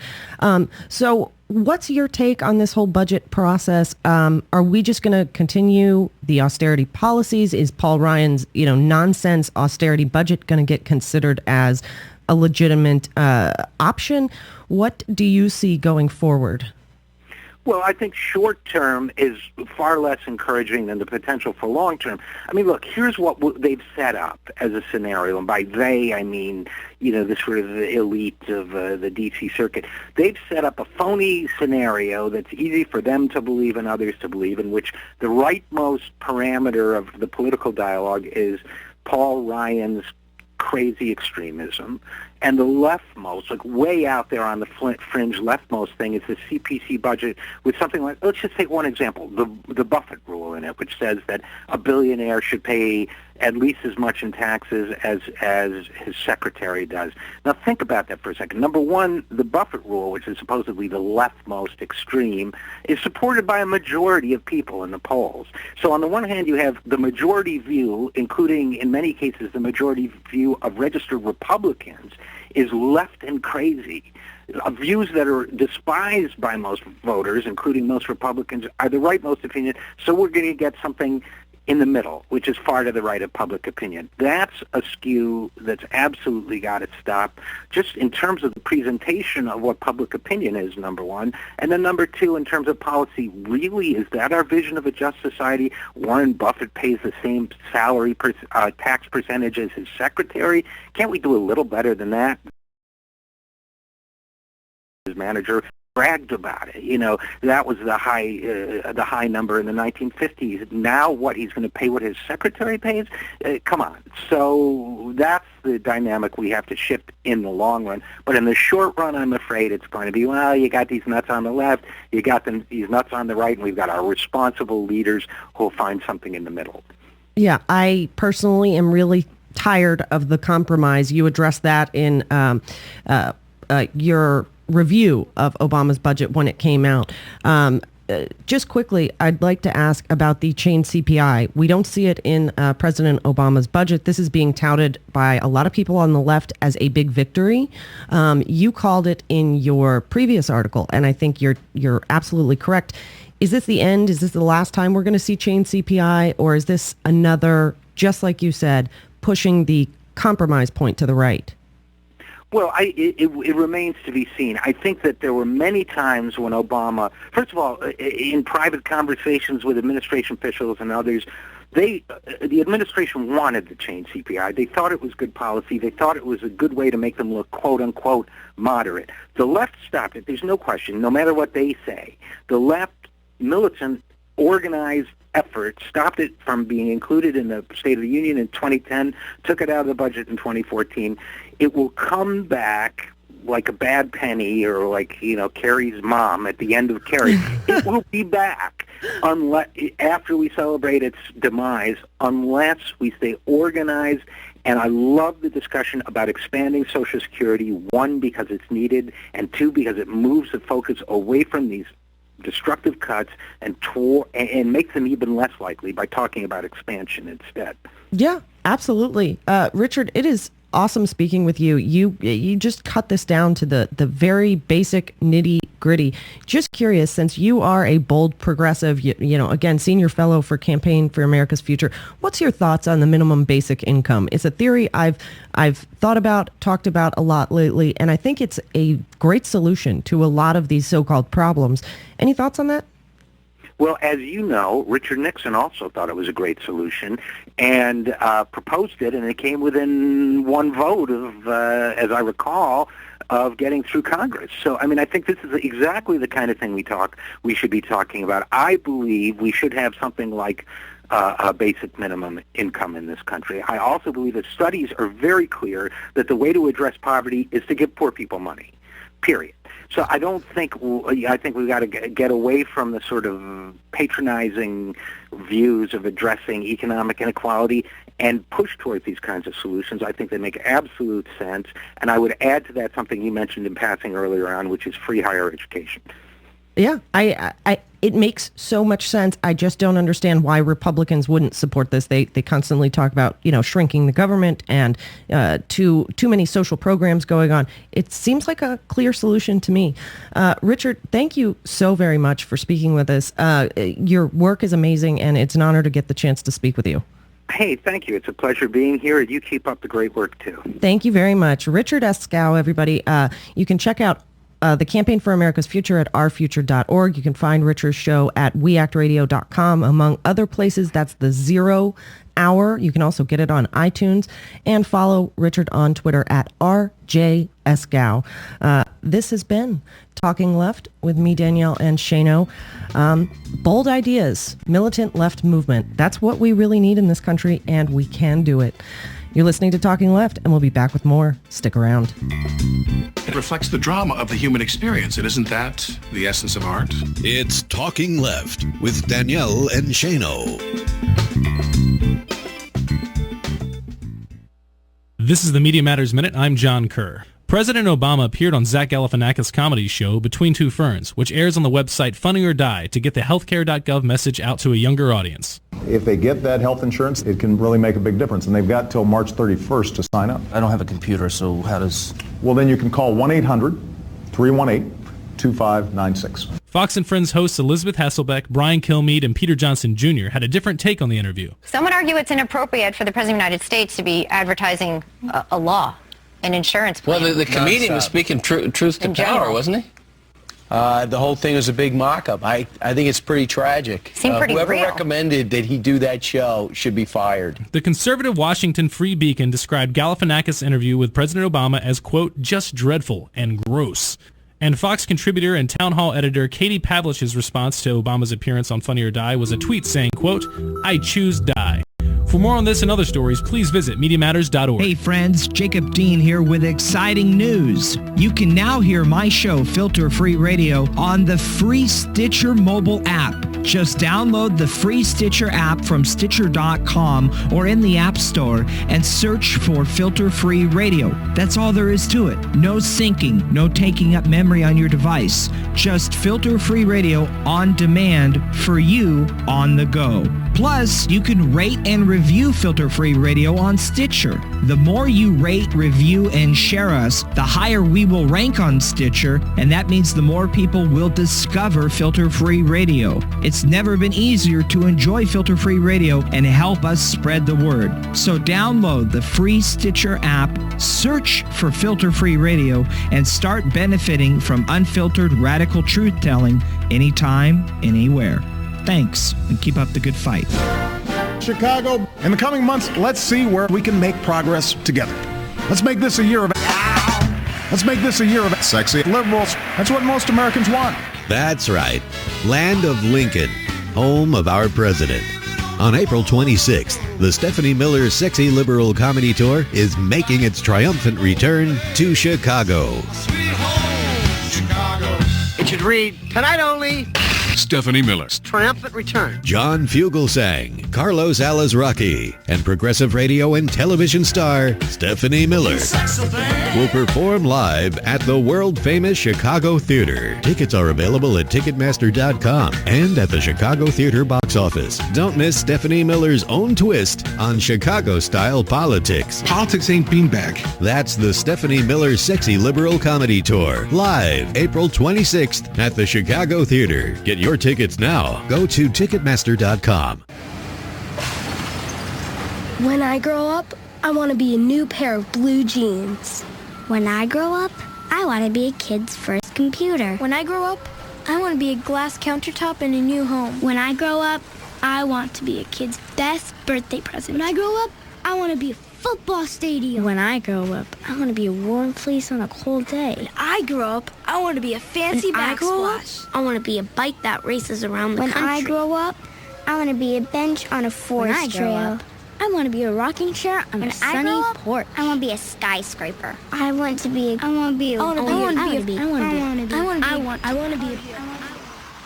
When I grow up, I don't want to be a piece of garbage. And if you recycle me, I won't be. Give your garbage another life. Recycle. Learn how at iwanttoberecycled.org. A public service advertisement brought to you by Keep America Beautiful and the Advocate.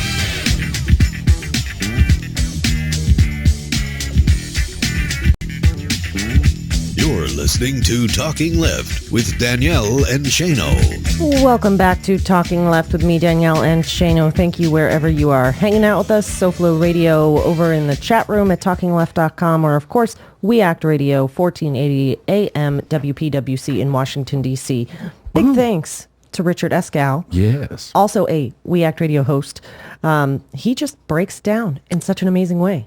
Good writer, too. Yes. And he must have a crystal ball somewhere. He predicted everything that was in the president's budget, except for maybe the post office. It's really funny that you say that, because his bio, he is cited, I'm not even joking you, I'm not making this up, he is cited as one of the 50 of the world's leading futurologists. The Rough Guide to the Future, which highlighted his long-range forecasts on health, evolution, technology, and economic equality. Well, there you have it. I didn't even know that. He is a futurologist. That's why he knows a thing or two about what's going to happen, and we should listen to him. Yes, he's Kreskin. The chat room would like him to be one of the president's economic advisors. Yeah. I concur. Agreed. Yes. Agreed. And he was talking about the progressive budget. And where have you heard about the progressive budget, Danielle? Anywhere?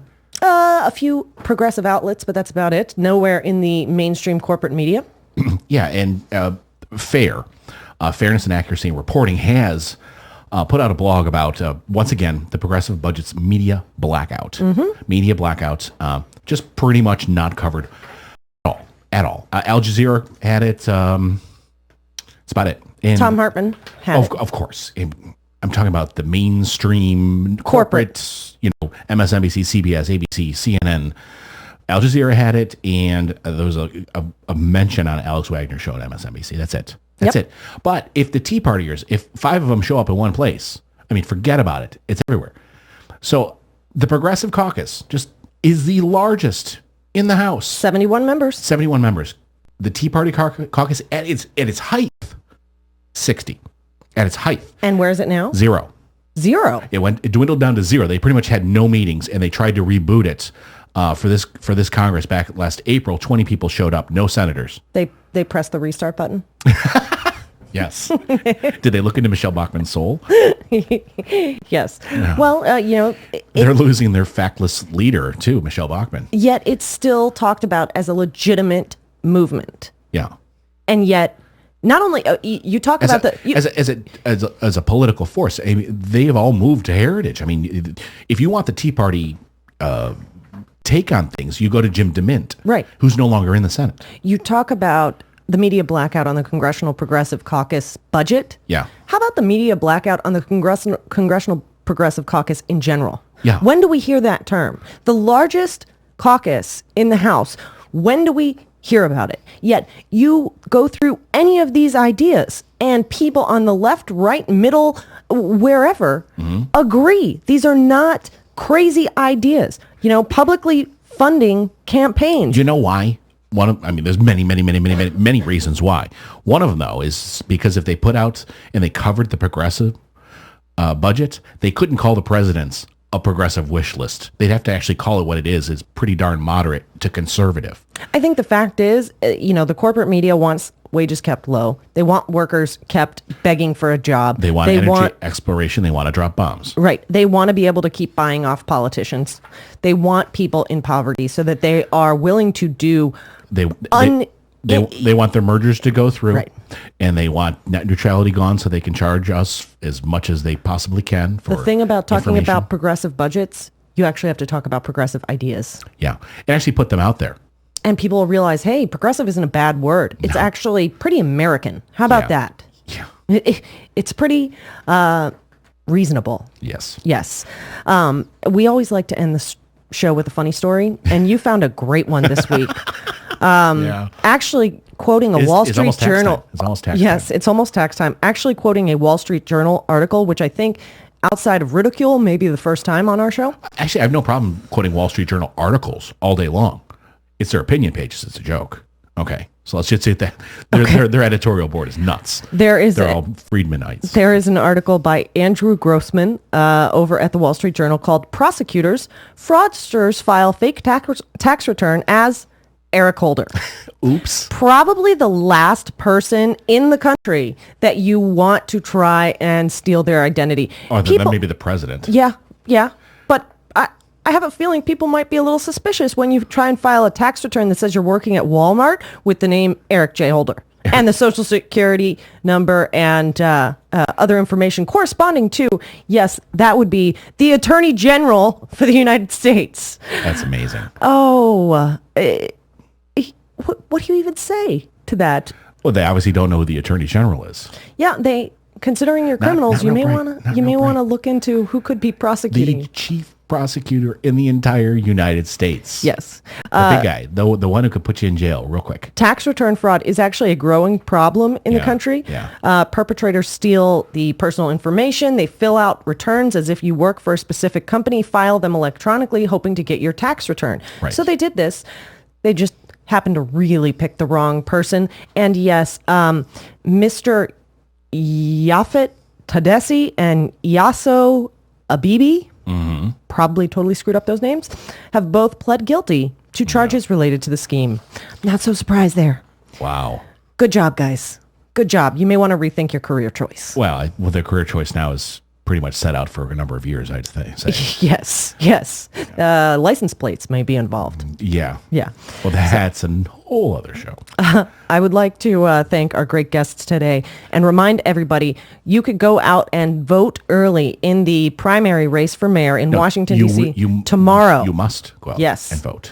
And the primary race is official on April 1st. Early voting up until then. Go and support Andy Shalal, Andy4DC.com, Andy4DC on Twitter.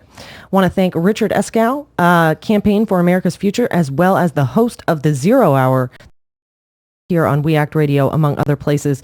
Big thanks to We Act Radio, Alex Lawson, Kimon Freeman, Pete Callahan, Cliff Schechter, George Rodriguez of SoFlo Radio, Rocky Mountain Mike for our amazing intro music, Nicole Sandler, because we love her, Boca Brittany for our amazing voiceovers, and of course, all of you guys for listening. You're the reason we do what we do, and we'll be back next week.